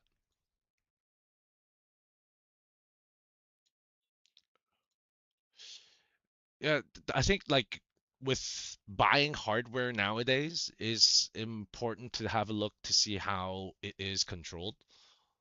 So if you have, or let's say if you buy from maybe a reputable distributor of motion and haptics, like for example D-Box, Cubic Systems, you do have this kind of built-in service where they have profiles given to you. Whereas, comparing to a Thanos operated system, which you can pretty much DIY, then that would be something that you would kind of have to use SimHub to build up your own profiles as well. So, it depends on which kind of route you want to take in regards. Some guys like to buy a race car and then just go and race. Some guys like to buy a race car and fix on it and then go race. So, there's no right or wrong again. It's just a matter of how you approach it and how you want to spend your money to make it, you know, go that, every bit, or the cost performance ratio or whatever you want to.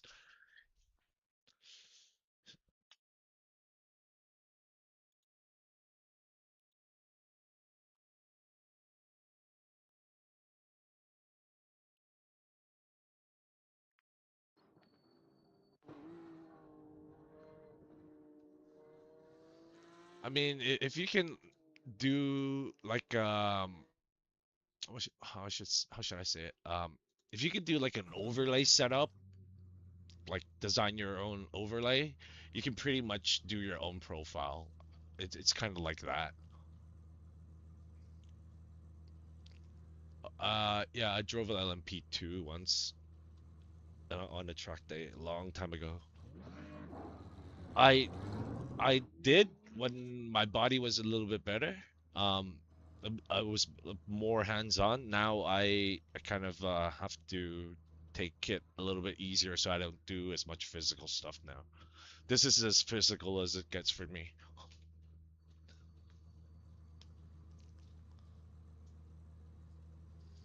That said, I don't know how many G's that crash was. I'd say about in real life, I think that would be like about 60 to 70.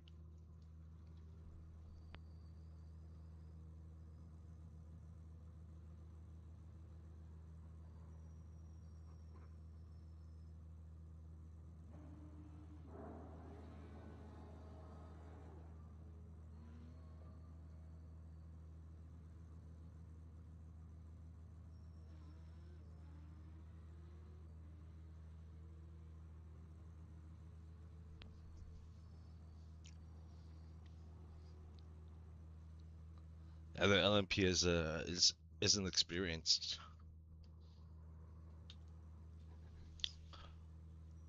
Aerodynamics is aerodynamics. So, like for someone who has done flight training and have flown aircrafts, you kind of do have a rough understanding of how aerodynamics works. And for the first time that I drove a car that had like full aero, working aero, is an LMP2. So it was a very, very big and stark contrast to the limits and capabilities of what the car can do at speed.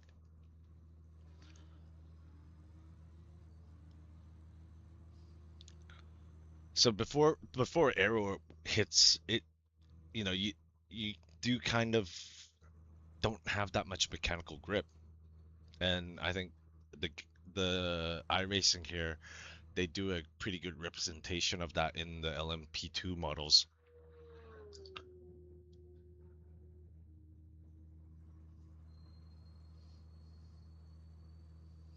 The TCRs that I had experience with is pretty much in line with what is being delivered to us now on iRacing. Uh, that said, I mean the car I tested was probably I think 10 years ago, so some of the stuff might be different, but main feeling of how a touring car drives or a front wheel drive touring car drives is pretty much the same. And again, like give credit to iRacing for doing a good job at it.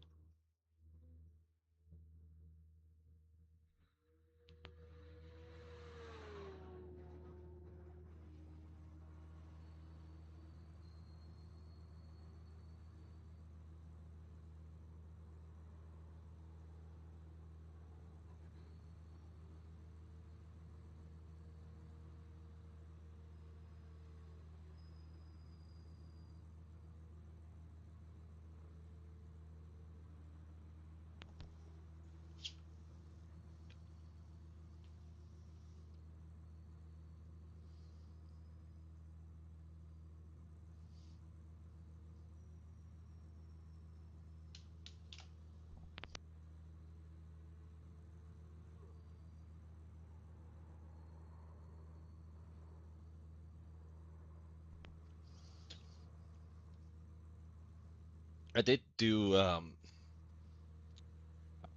karting, 125 cc two-stroke.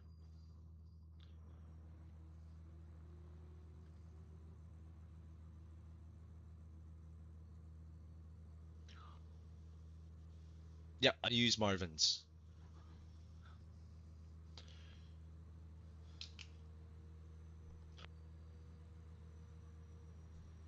I think, yeah, for myself, I just use Marvin's.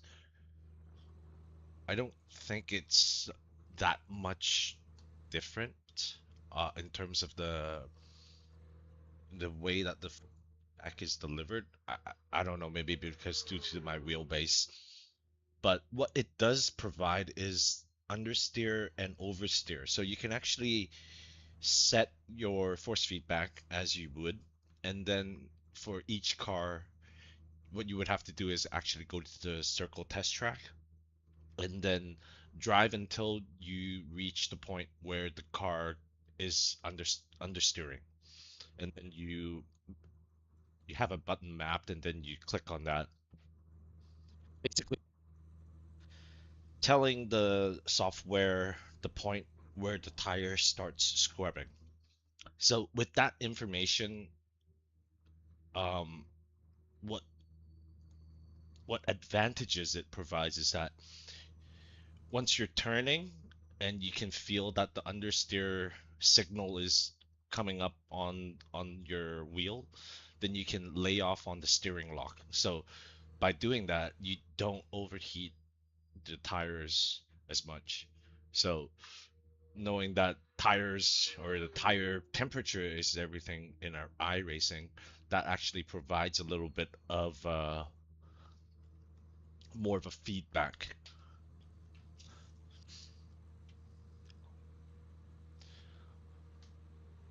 Yeah, it's pretty impressive, using a G923, getting to like 2K.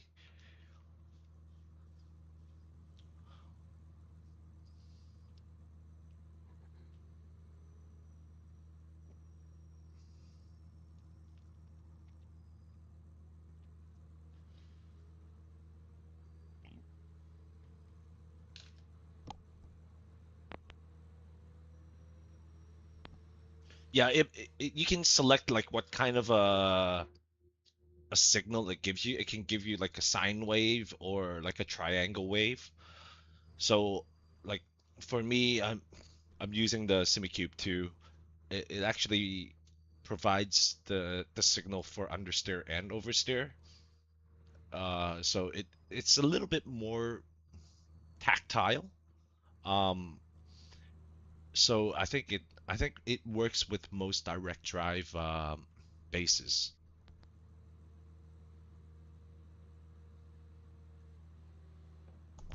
I mean, the app is free, so if you have it, give it a try.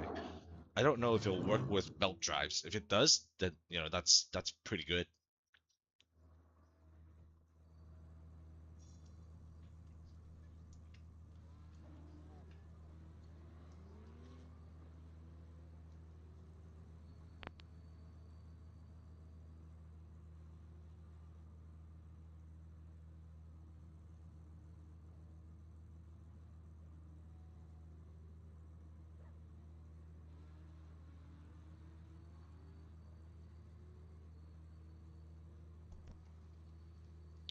Other than buzzing, you can actually make it so that the steering wheel either goes lighter or goes heavier.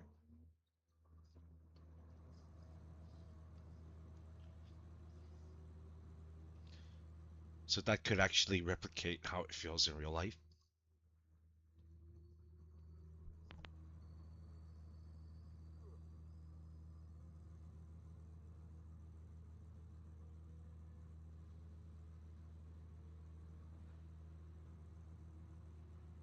Yeah, being belt drive, I think you can just make it so that if it goes to understeer, then you kind of lose a bit of force feedback. Then you know you kind of gotta adjust yourself until it you feel that force feedback again.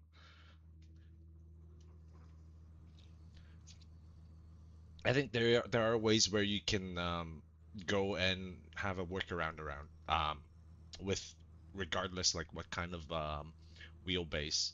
I think Gamer Muscle did a very good video of it, and that was the video that I watched and then gave it a go.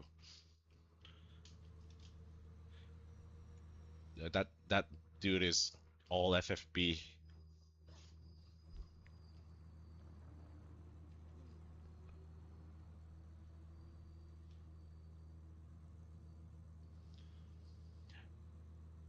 Yeah, I think you can still give it a go. Like I said, use the option which gives you having the FFB weaken if you're on a gear.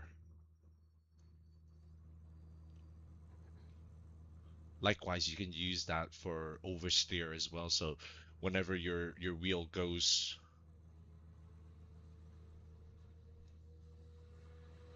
yeah, I mean, The there's leader a has dead just done spot. an 8:21.5 seconds. So yeah, like I was saying, like whenever you feel like that the FFB goes light, then you know that the car needs correction.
Yes, sir.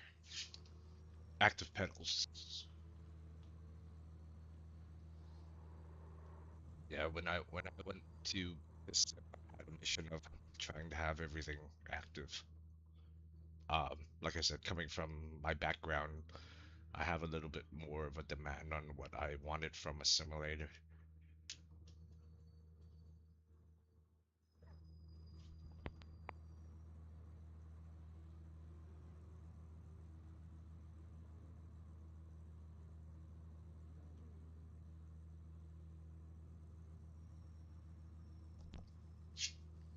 I mean, it's just a matter of personal preference. It's not like I was going to be able to get like, companies to send me their stuff and try. But, for me, I didn't want to go through the process of buying every brand and testing everything. So it was. go big or go home. So I'm using three SemiCube active pedal ultimates and a SemiCube 2 ultimate wheelbase. So, yep.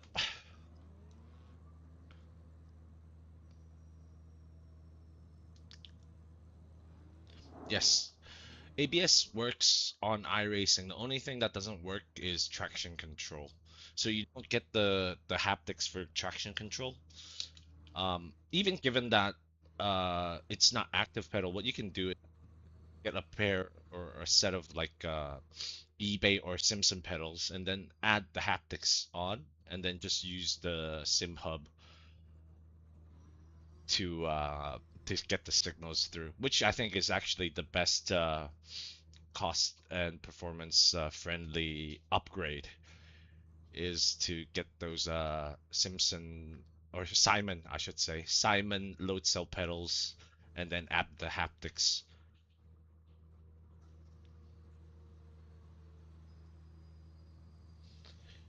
Yeah, I mean that's a lot of, that's the thing. Even with like the new Fnatic stuff coming out, if you need to stay on console, you are quite limited with choices.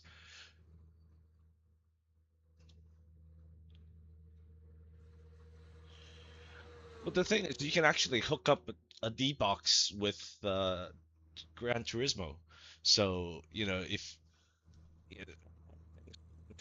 to work, but it's sad that, just for the capability to use the other stuff on PS5, you need to have their licensed chip. Otherwise, it wouldn't recognize it. So that's basically putting all the premium hardware brands, out of reach for the consoles.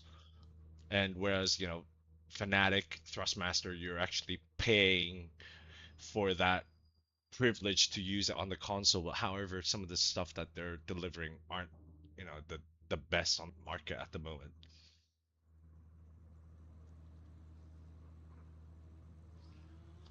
I mean, if you're off console, then you've got like a whole wide variety of choices where you can get pretty decent stuff now.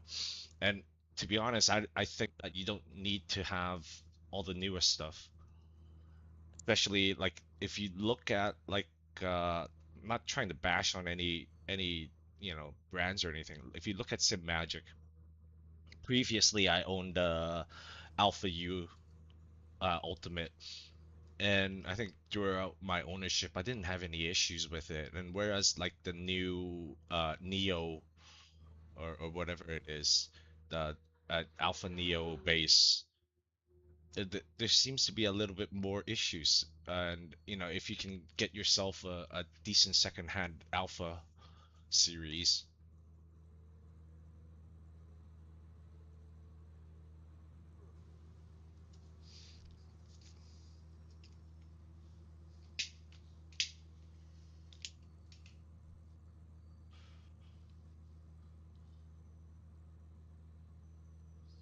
yeah, I think like Gran Turismo, the accessibility and the way that is perceived, I guess, it's easy to get into it because, well, for myself, I started since GT1, so yeah, for me, it's again, it's a no-brainer. But coming from GT Sport and then GT7,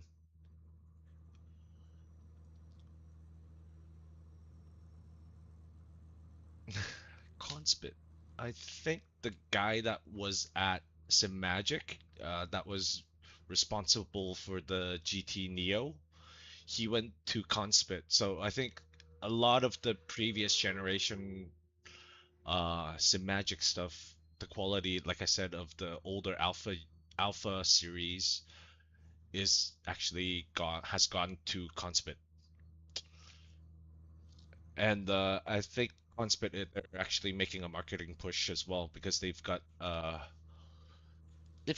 couple I think the Chinese GT driver as their spokesperson. And I you know like you said, there's a lot of different brands nowadays. I think at the end of the day, it just really depends on like how much you're happy to pay for the item. Always do the research and all that stuff.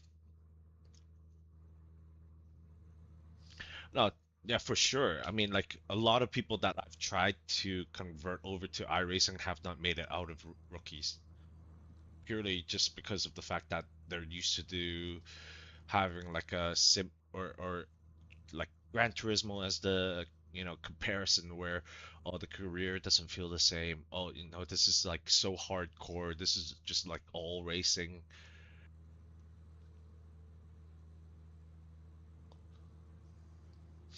So, I think it's yeah.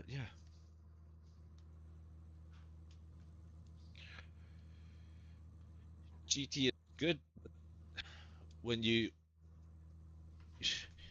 realize that, when you want more from the games that you spend your time in, then you realize that,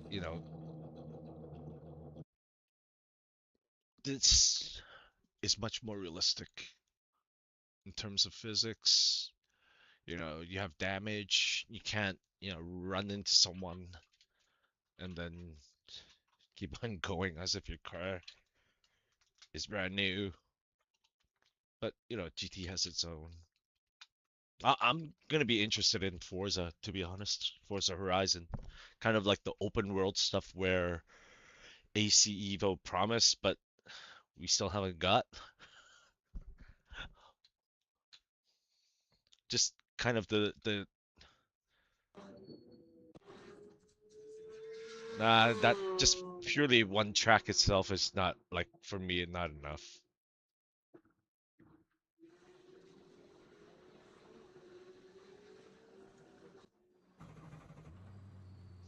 Was was it's I think it's becoming a shit show.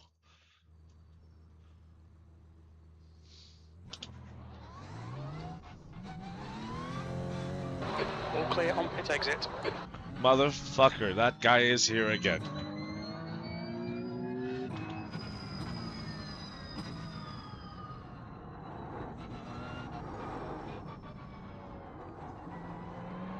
Hey, Georgie.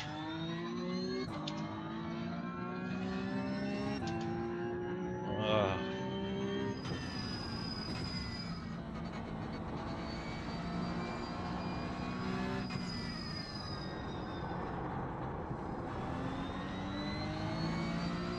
yeah, it's long Track overdue. temps increasing. It's now 83 Fahrenheit. Fuck, I forgot to change it Fahrenheit.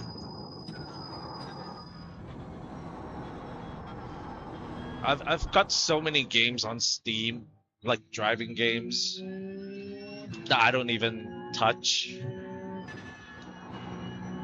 I feel bad.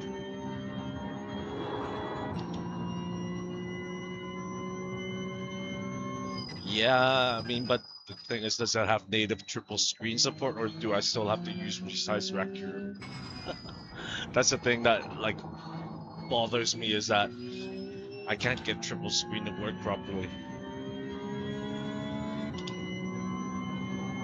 Well, I can, but like I want it to be done natively.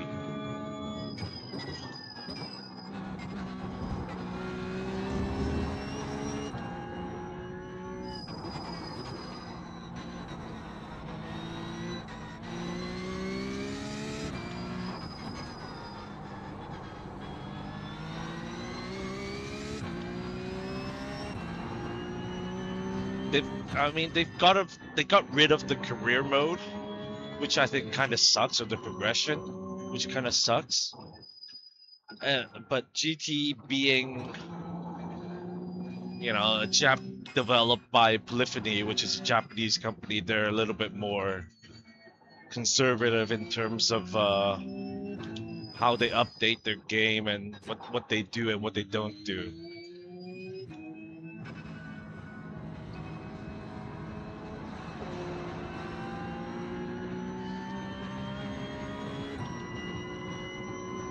Yeah, I mean, when it's stable enough that you can actually have decent fun, I think I will, because like I said, I do want to do some open world driving with friends.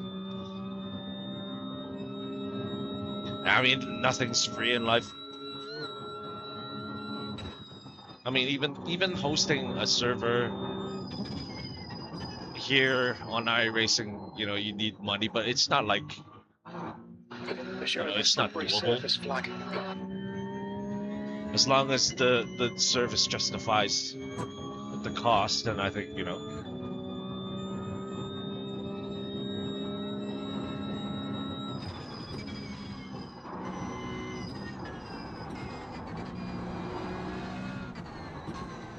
that said, I haven't touched GT7 in about what, I don't know, 4 or 5 years.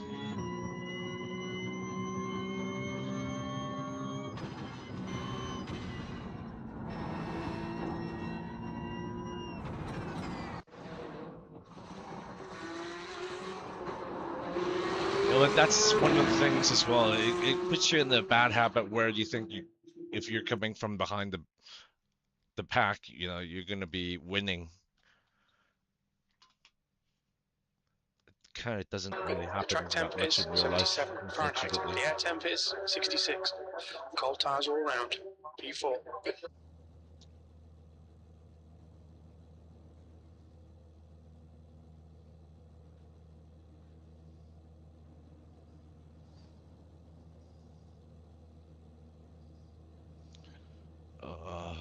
Georgie, don't fuck up.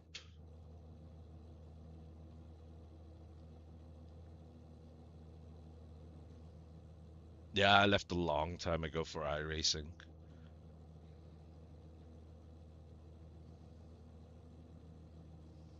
I mean, like back in the day, I did iRacing on VR. I did it on a wide, ultra wide. Doing it on triples now. So, gone through the whole process in terms of some of the setup. Go. The track temperature's rising. It's now 85 Fahrenheit.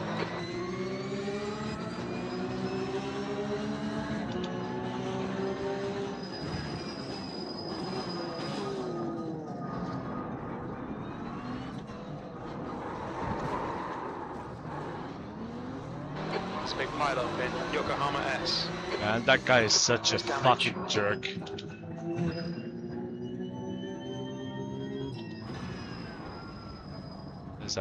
Is a Dutch guy, right? Jacco.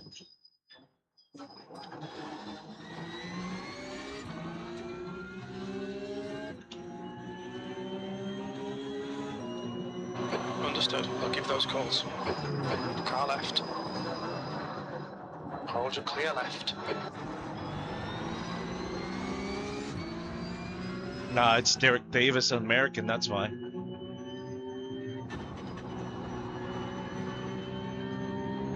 Drove like it.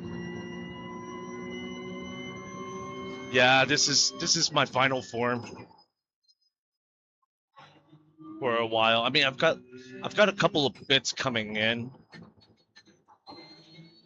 but after those arrive, I think it's going to be my final form for quite some time. I don't think the technology is going to develop to the point where an upgrade is going to be like very substantial comparing to what I have right now or what I'm using right now. So it would be hard to justify it.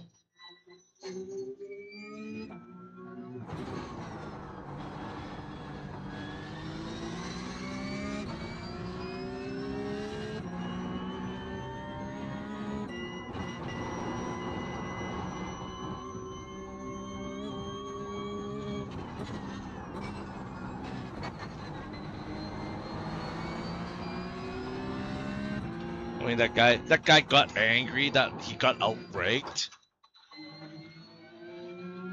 and he turned into me that he had to hit me again. Yep, that's gonna be another protest for sure. And I'm sure it'll go in. It will get him if I, based on that.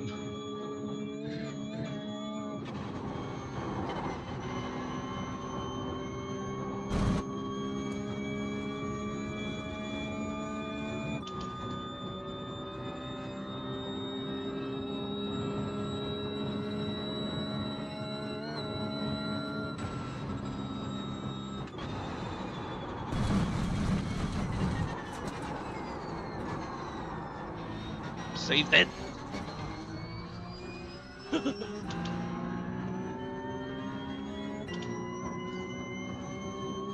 I mean, like I said, with my background, it's, I mean, I did so much training in the simulator back in the day for things that, you know, you don't want to happen. So, you know, having my hobby, you know, and being a competitive person, you know, obviously trying to build a rig which would kind of satisfy my past career.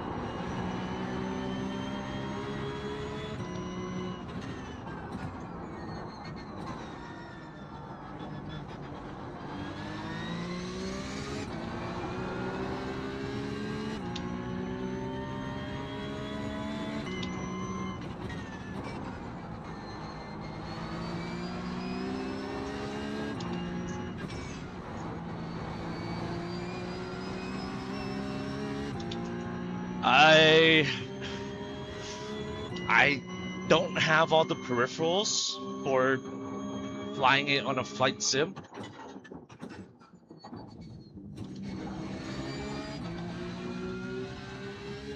But, you know, if I was to, let's say, download Microsoft, you know, Flight Sim, and I wanted to have motion, and if I was to play it on a controller or a keyboard, yes, I would have motion. And I could probably get the seatbelts to work as well. Yeah, I thought of making one underneath. I mean, Moza has one, has a yoke.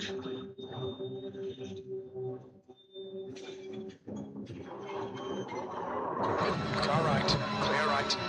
Yeah, it's gonna send him. We'll be warned about track limits. That one, there was nothing I could do other than send him to hell. There's an incident in Style Striker. Looks like it's Van Eck. How the fuck did I make it through that one? The guy ahead of us is KU B license.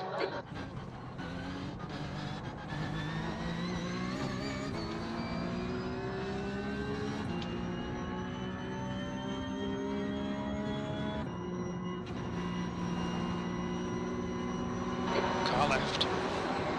Clear left.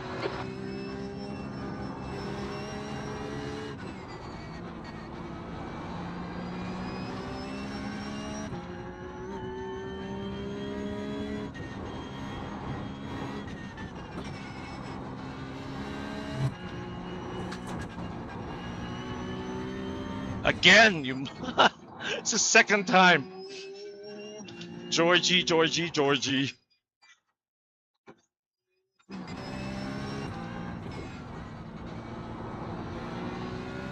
Yeah, initially I thought of, you know, setting it up so I could play DCS as well. But then I realized like a lot of the HUDs that they have for the fighter are actually pretty specific. And I wouldn't be able to use my screens for that. If I could, I'd probably do it, you know, to be honest. It's not that much more, and I could actually just change my active pedals to work as a rudder. I mean, it probably wouldn't be like super realistic, but you know, better than nothing.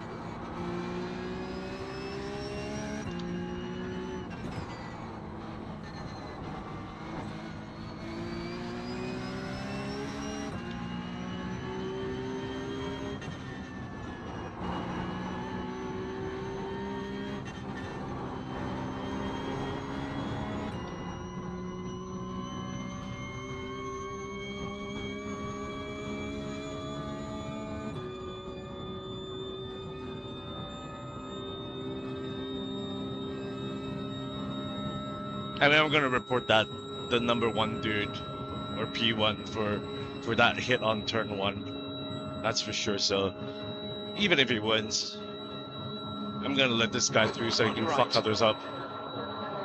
He's still there. Clear right. It's a little bit difficult for me because I wear glasses, so I have that, you know, disadvantage with VR. But that said, VR is actually the best for immersion. Hold your line. If the technology is Clear left. good enough 2 for laps it to left. be like used for endurance, that's like a different question. But I think if you wanted to do like short sprints, yeah, VR is good. But you need to have a good graphics card, otherwise you're gonna be frustrated with like the lack of detail or the refresh rate.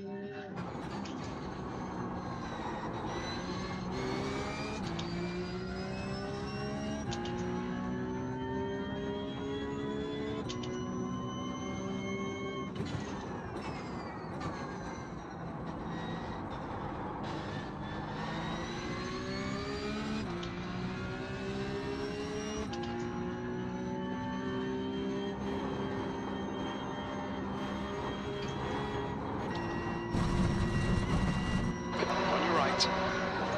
Clear right. You just cut the track.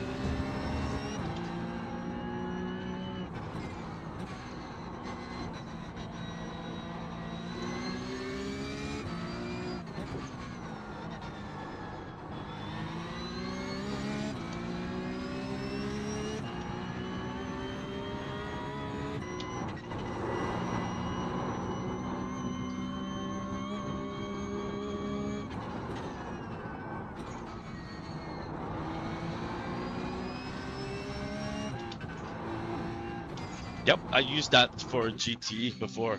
And I'll be, and I'll say you're correct that, for the price point, the specs are pretty good. Yeah, and the thing is, if you actually have one already, you can get a VR adapter and use it for computer.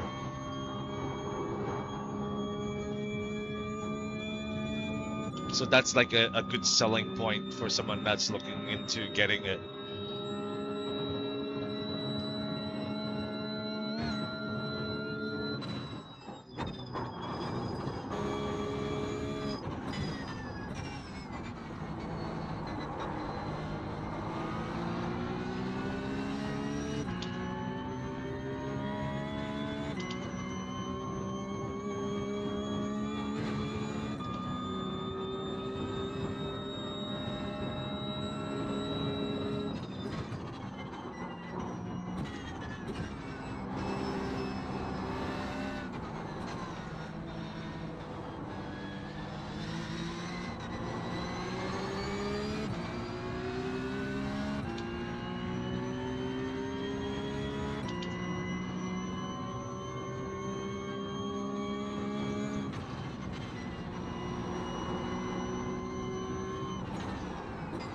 What's UW? I don't know what that is.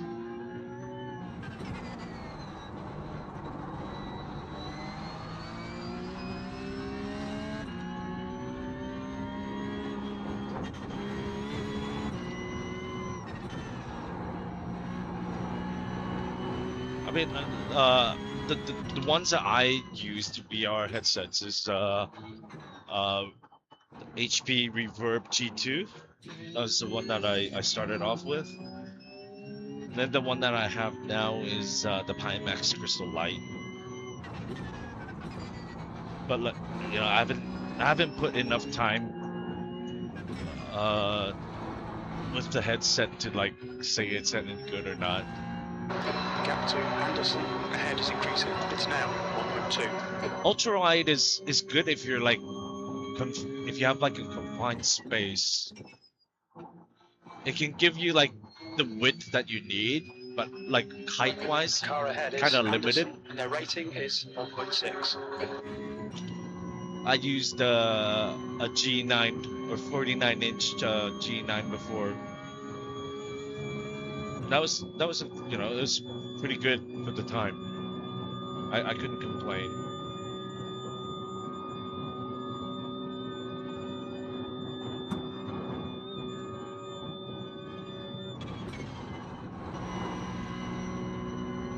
Red yellow flag. Watch for debris on the track.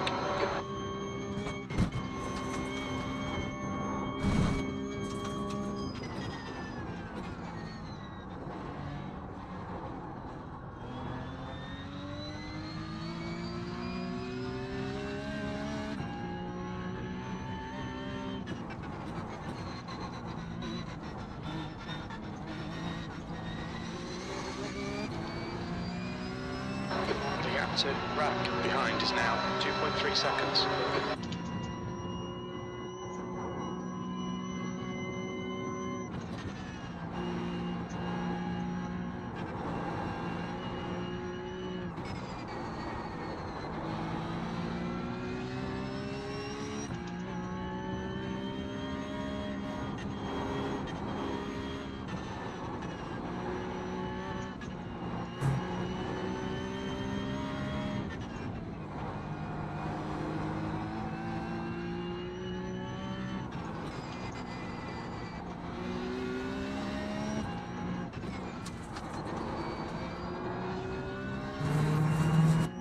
Yeah, I think it is about aspect ratio, but you know, you with the ultra wides, what you do get is like the at least more similar to what you would get in like a real life car.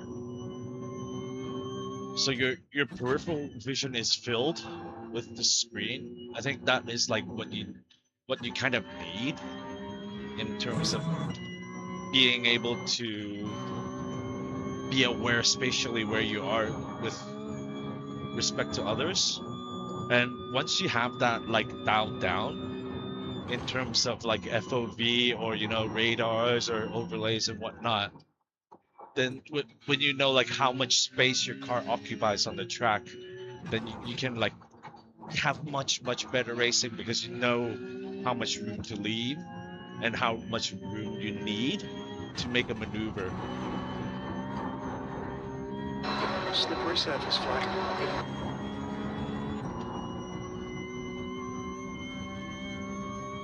Majority of the time, I think, like when it comes to sim racing, is trying to find a solution that works for you in the way that, you know, with all the limited constraints that you may have, whether it may be, you know, hardware, software, you know, internet and whatnot. So The track temperature is falling. It's now 81 Fahrenheit. I mean, it's not easy to optimize like everything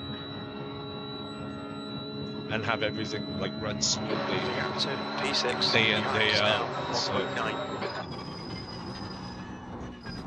especially like if you start becoming more serious and investing like more of your money into it, then you know, obviously you want things to go a certain way or have a certain feel. P5. White flag. Last lap.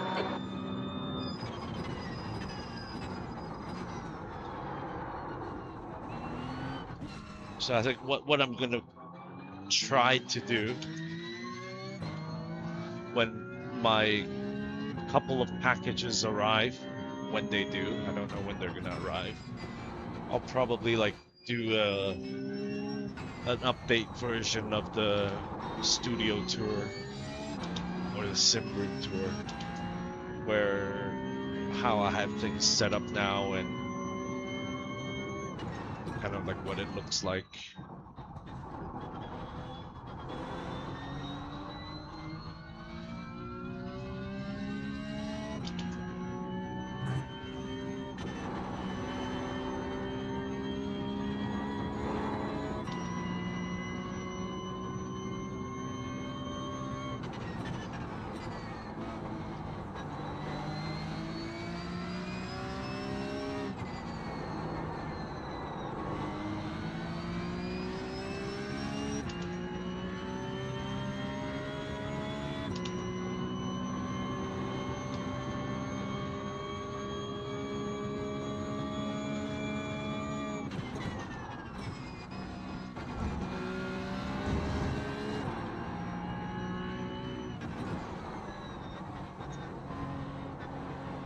that was old.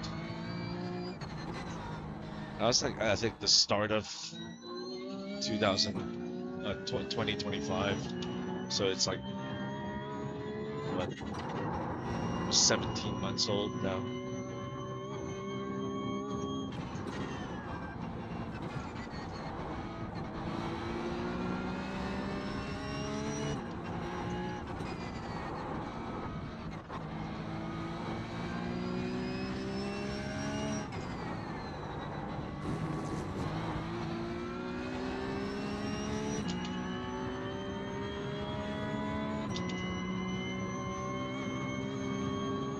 That was a very badly made video.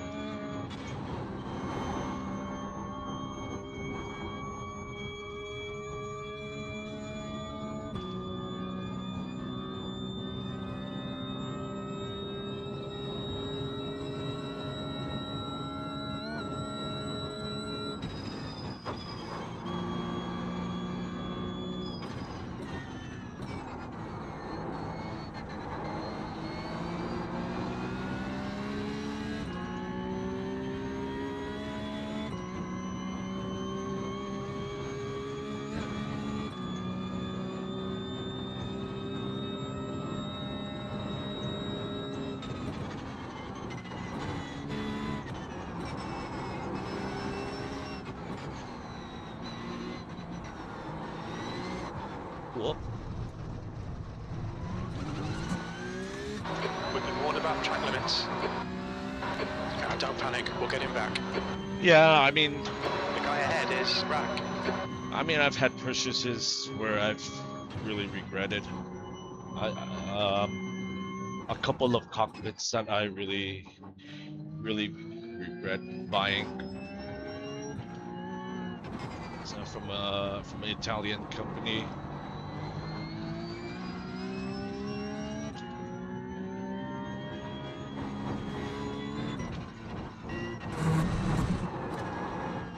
Keep on saving this shit.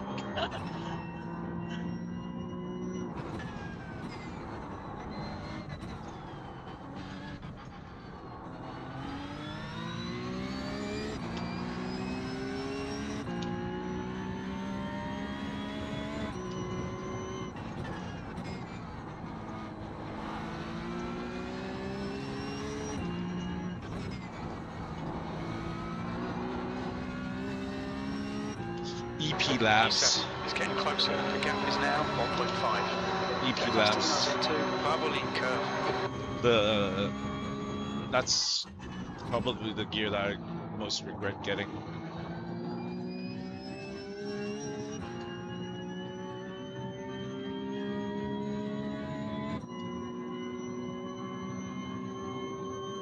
Yeah. My SR doesn't show it though. I'm at like 11x.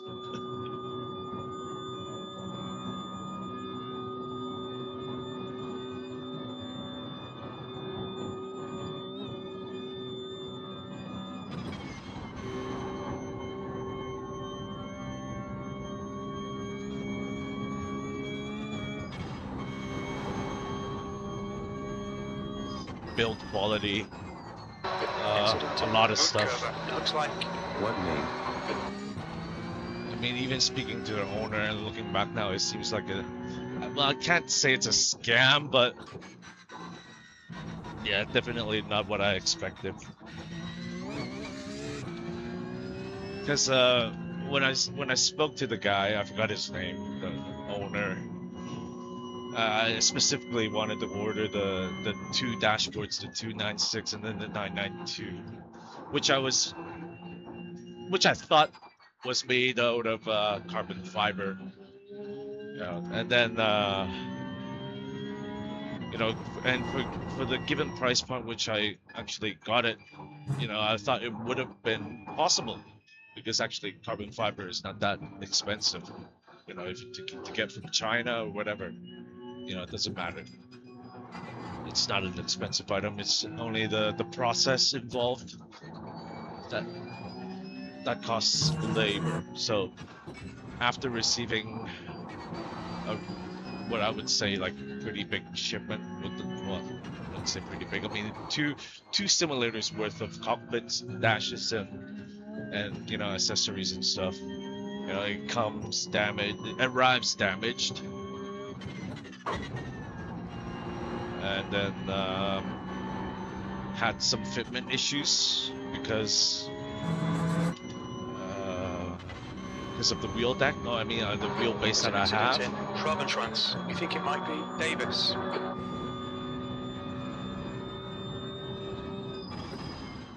So and then you know, I just kind of gave up trying to get it resolved, and I just might as well just take it as a loss.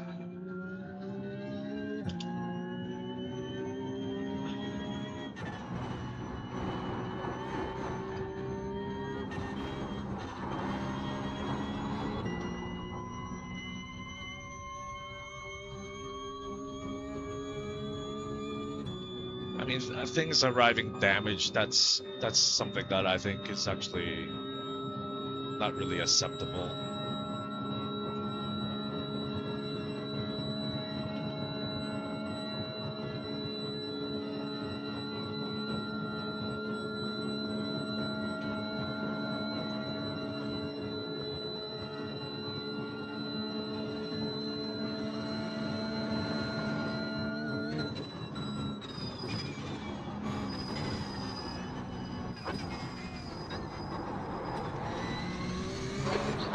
Clear left.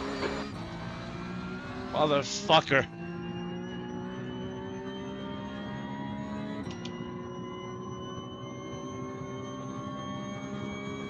P4. That's it. We're done. Guys, 3D printed.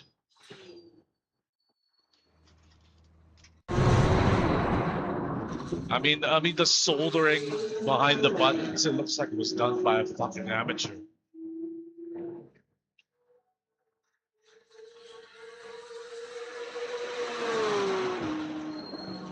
It was made purely in the form of trying to make as much money as possible, regardless of the customer, you know, liking it or not.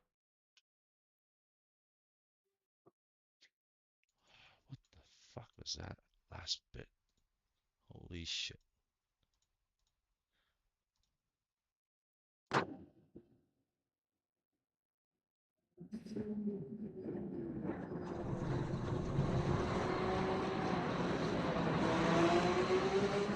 Almost got taken out.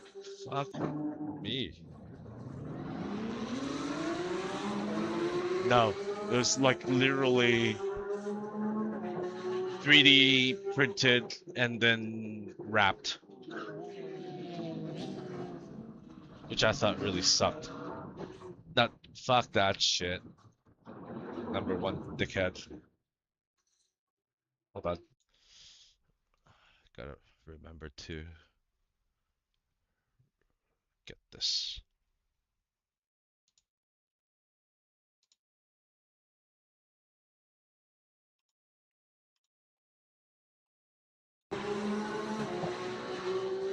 It was PLA, man. Fucking weighed a ton.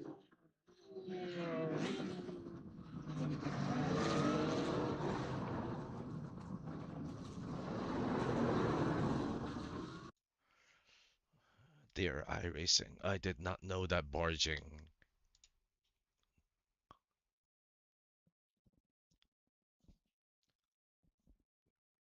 Yeah. What was his name? Fuck it. Gotta find it again. Derek Davis. There we go.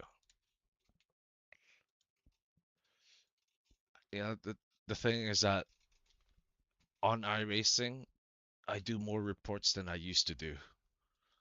This is not supposed to be. It's not supposed to be this way.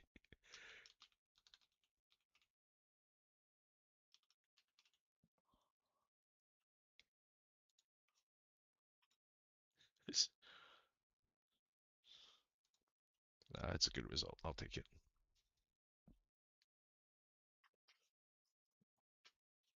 No, that was just a fuck you for being able to break later than me and have a better line.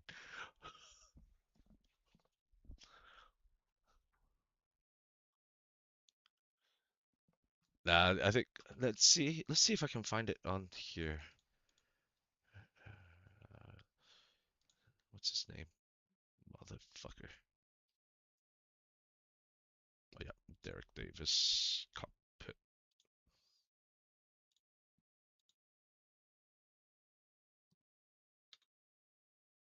Yep. Oh, I don't give a fuck. Get out of my way.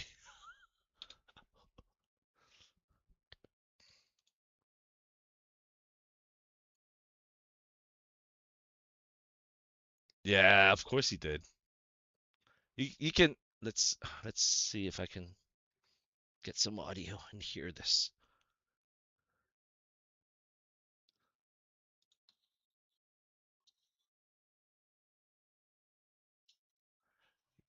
He was coming off of it, but he didn't come to the point where he could have slowed down better.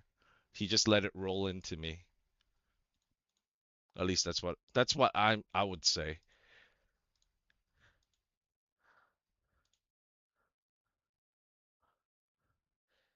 Like, yeah, yeah.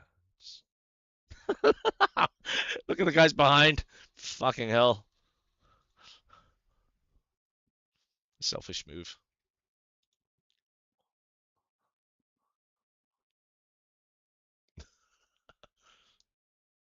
No, I report people, but like I said, sometimes reporting doesn't work, and then you have to take it and take the matters into your own hands.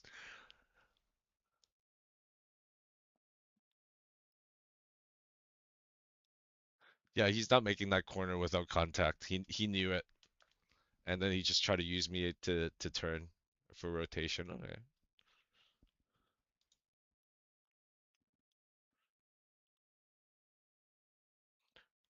But I don't know what the reason was that he gave up the positions on the back straight. I don't know if his car was damaged or whatever.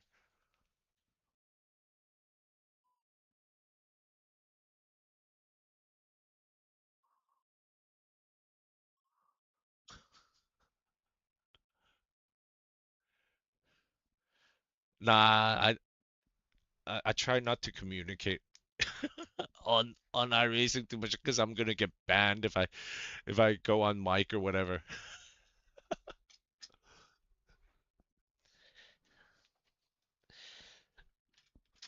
Tango, you should see the race that I had before this one. That fucking crash that my headphones came off. That was a big one.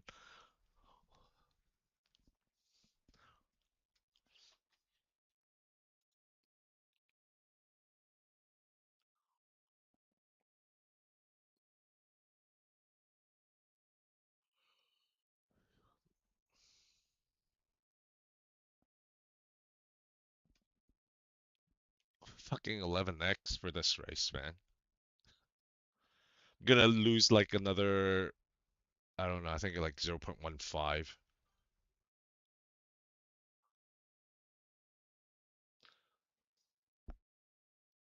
Yeah, I just mute voice chat and I've tried to fucking ignore the messages as much as I can. But people still rage bait me. I don't care. Like I said, I'll take matters into my own hands if I think that the person is being a dick. Tango, you remember the crash at Red Bull Ring?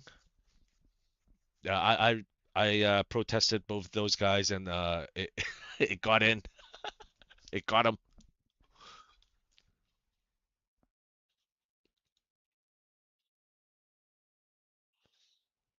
The only thing that's bad about Nürburgring combined is the how much you have or how long you have to wait for the race to finish.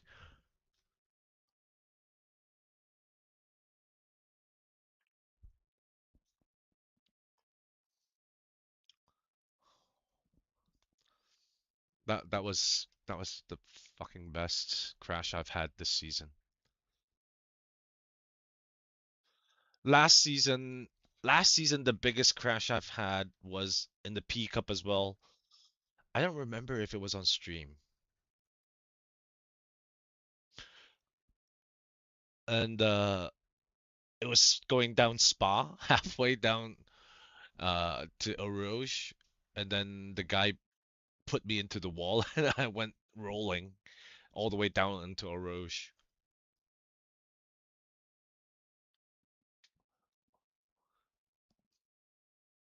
Yeah, sadly, no one gets banned. No, they don't really get banned, and I think it's actually becoming a little bit worse now.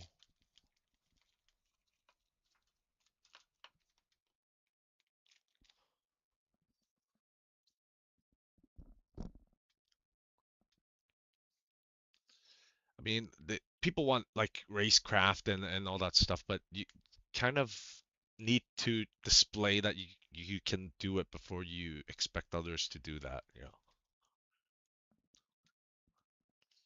Some things are like common sense because I think the biggest issue now with is the mindset how people use the simulator.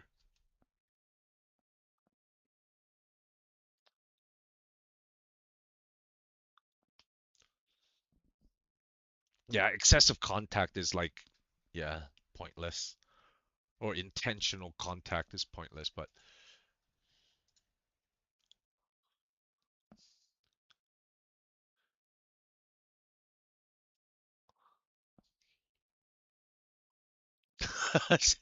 send them straight to hell.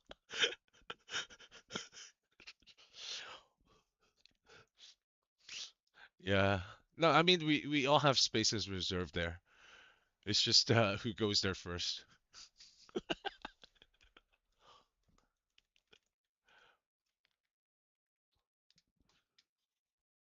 It's funny as shit though.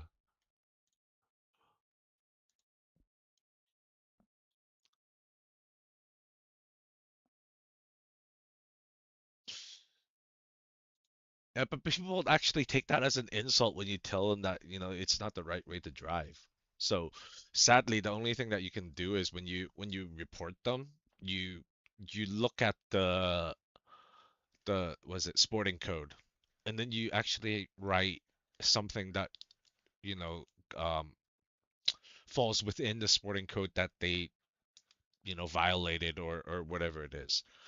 And when you do it properly like that, like as in like an official report, not saying that this douche face ran into me, then I think there's a lot more weight to it.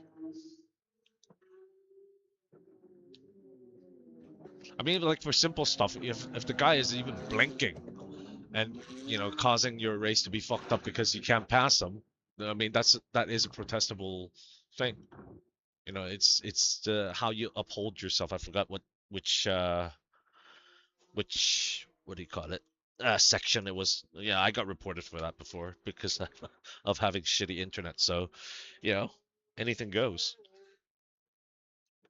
But it's just like I said, if you want to put in the time of doing that instead of actually playing or driving or, practicing, improving, again, shit in, shit out, that's what I'd say. Simulator is a tool. How you practice is the difference. Your mindset when you practice, how you race.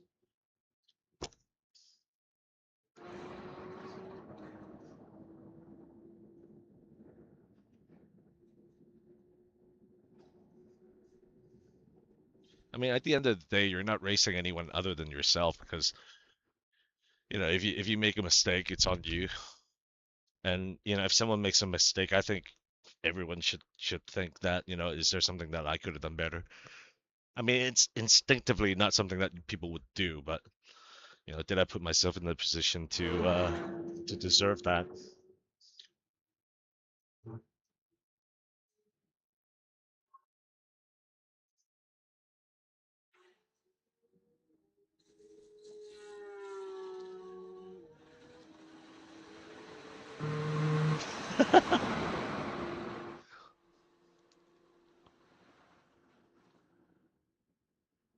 No, I mean it is in the rules. It's in the rules to say that a valid overtake needs to be done without contact, and the overtaking car is responsible to make it happen. So that already puts a lot of responsibility onto the overtaking car. But you can see, like, especially in multi-class, like if other guys are driving the GTPs, they'll be, slipstreaming up the GT3's backside.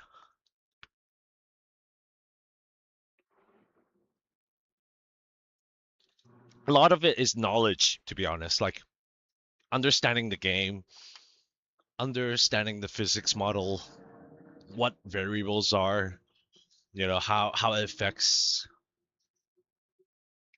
the driving dynamics of the car. Fucking tongue twister, man.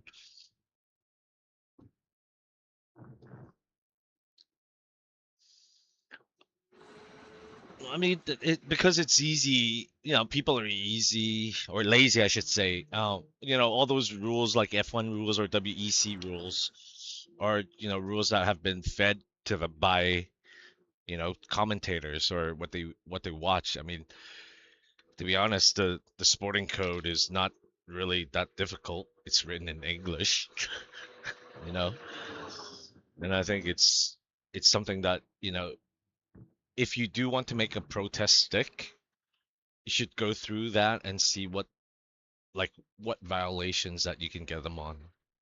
Whether it be chat, code of conduct, intentional wrecking or blocking. These are probably the most common things that would occur on the service.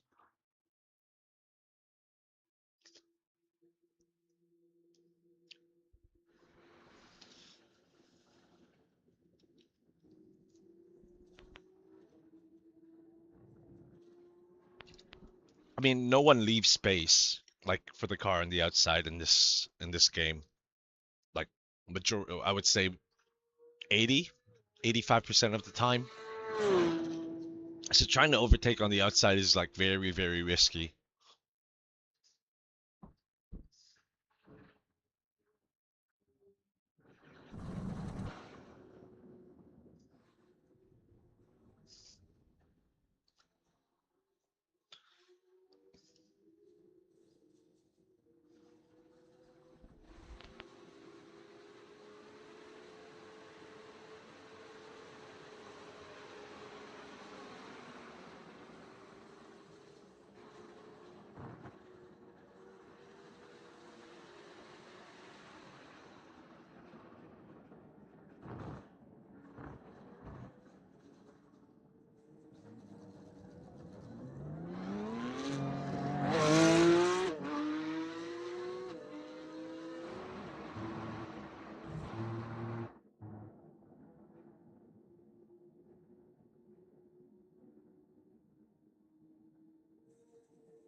I mean, every drive is a good drive that you can walk away from. I mean, that's just a modification from one of the sayings.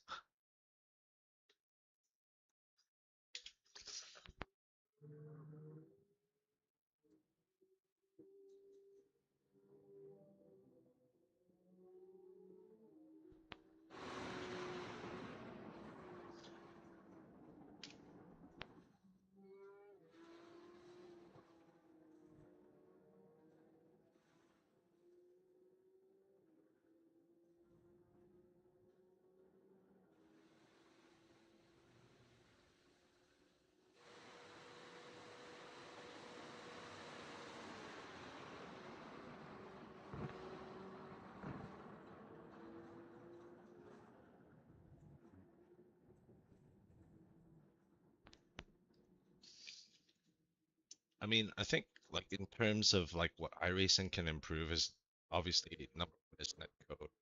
I think the penalty system is not perfect, but I think it's in a way it is the fairest that it can be achieved. I mean, I haven't tried the.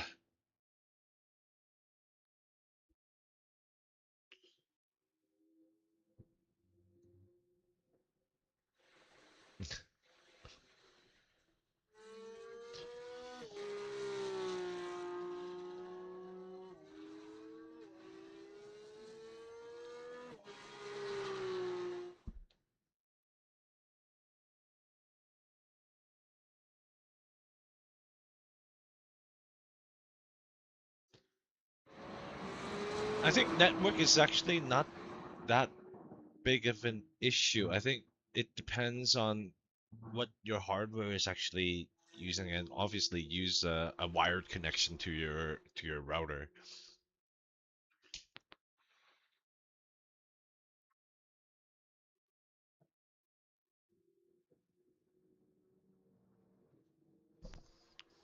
Yeah, I think like watching the videos, I would agree that LMU had better. Maybe Race Room does as well. It but obvious, it's easy to just sit here and say, take this and take that, but how it gets implemented stuff.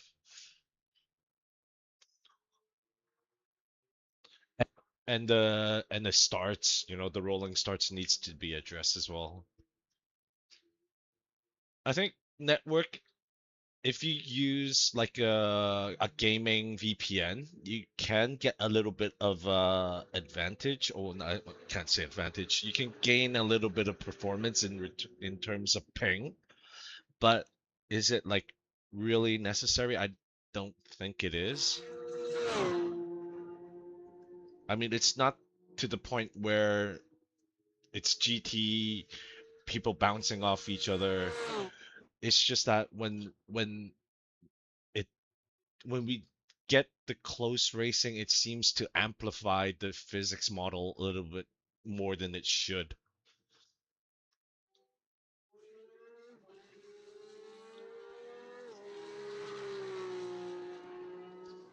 I mean,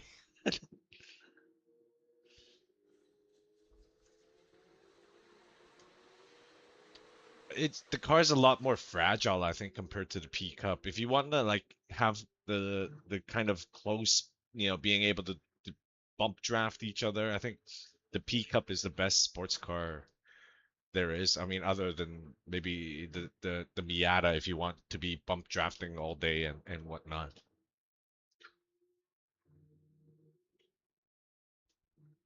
Because I mean, it's not as planted as like some of the other ones. I think it requires a little bit of skill to make the car rotate, similar to how the MX-5 is, but this is a lot of power.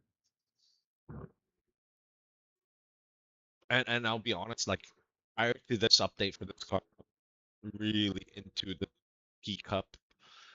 I was trying it, but it was a very, very difficult car to get good in. But whereas this one, uh, quality of life stuff like ABS. I mean, it's still not the easiest ABS to use or to gain lap time with, but once you know how to brake with this car, you can take that away and apply it everywhere else, and then you will see that your driving is going to improve drastically because you're going to need to learn how to threshold brake and then trail brake and when to not go into the ABS and how to manage your tire temps.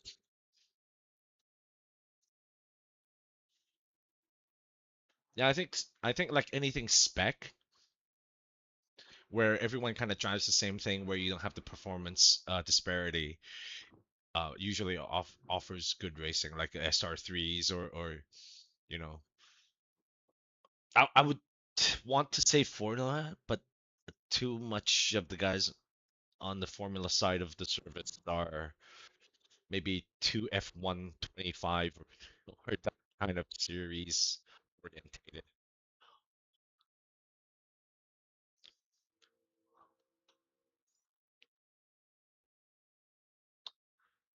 That's why I say the Ferrari challenge, I find it very difficult to believe that the car is that difficult to drive.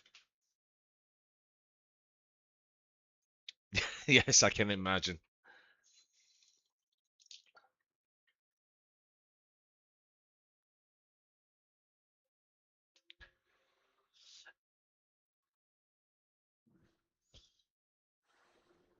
Yeah, but it looks like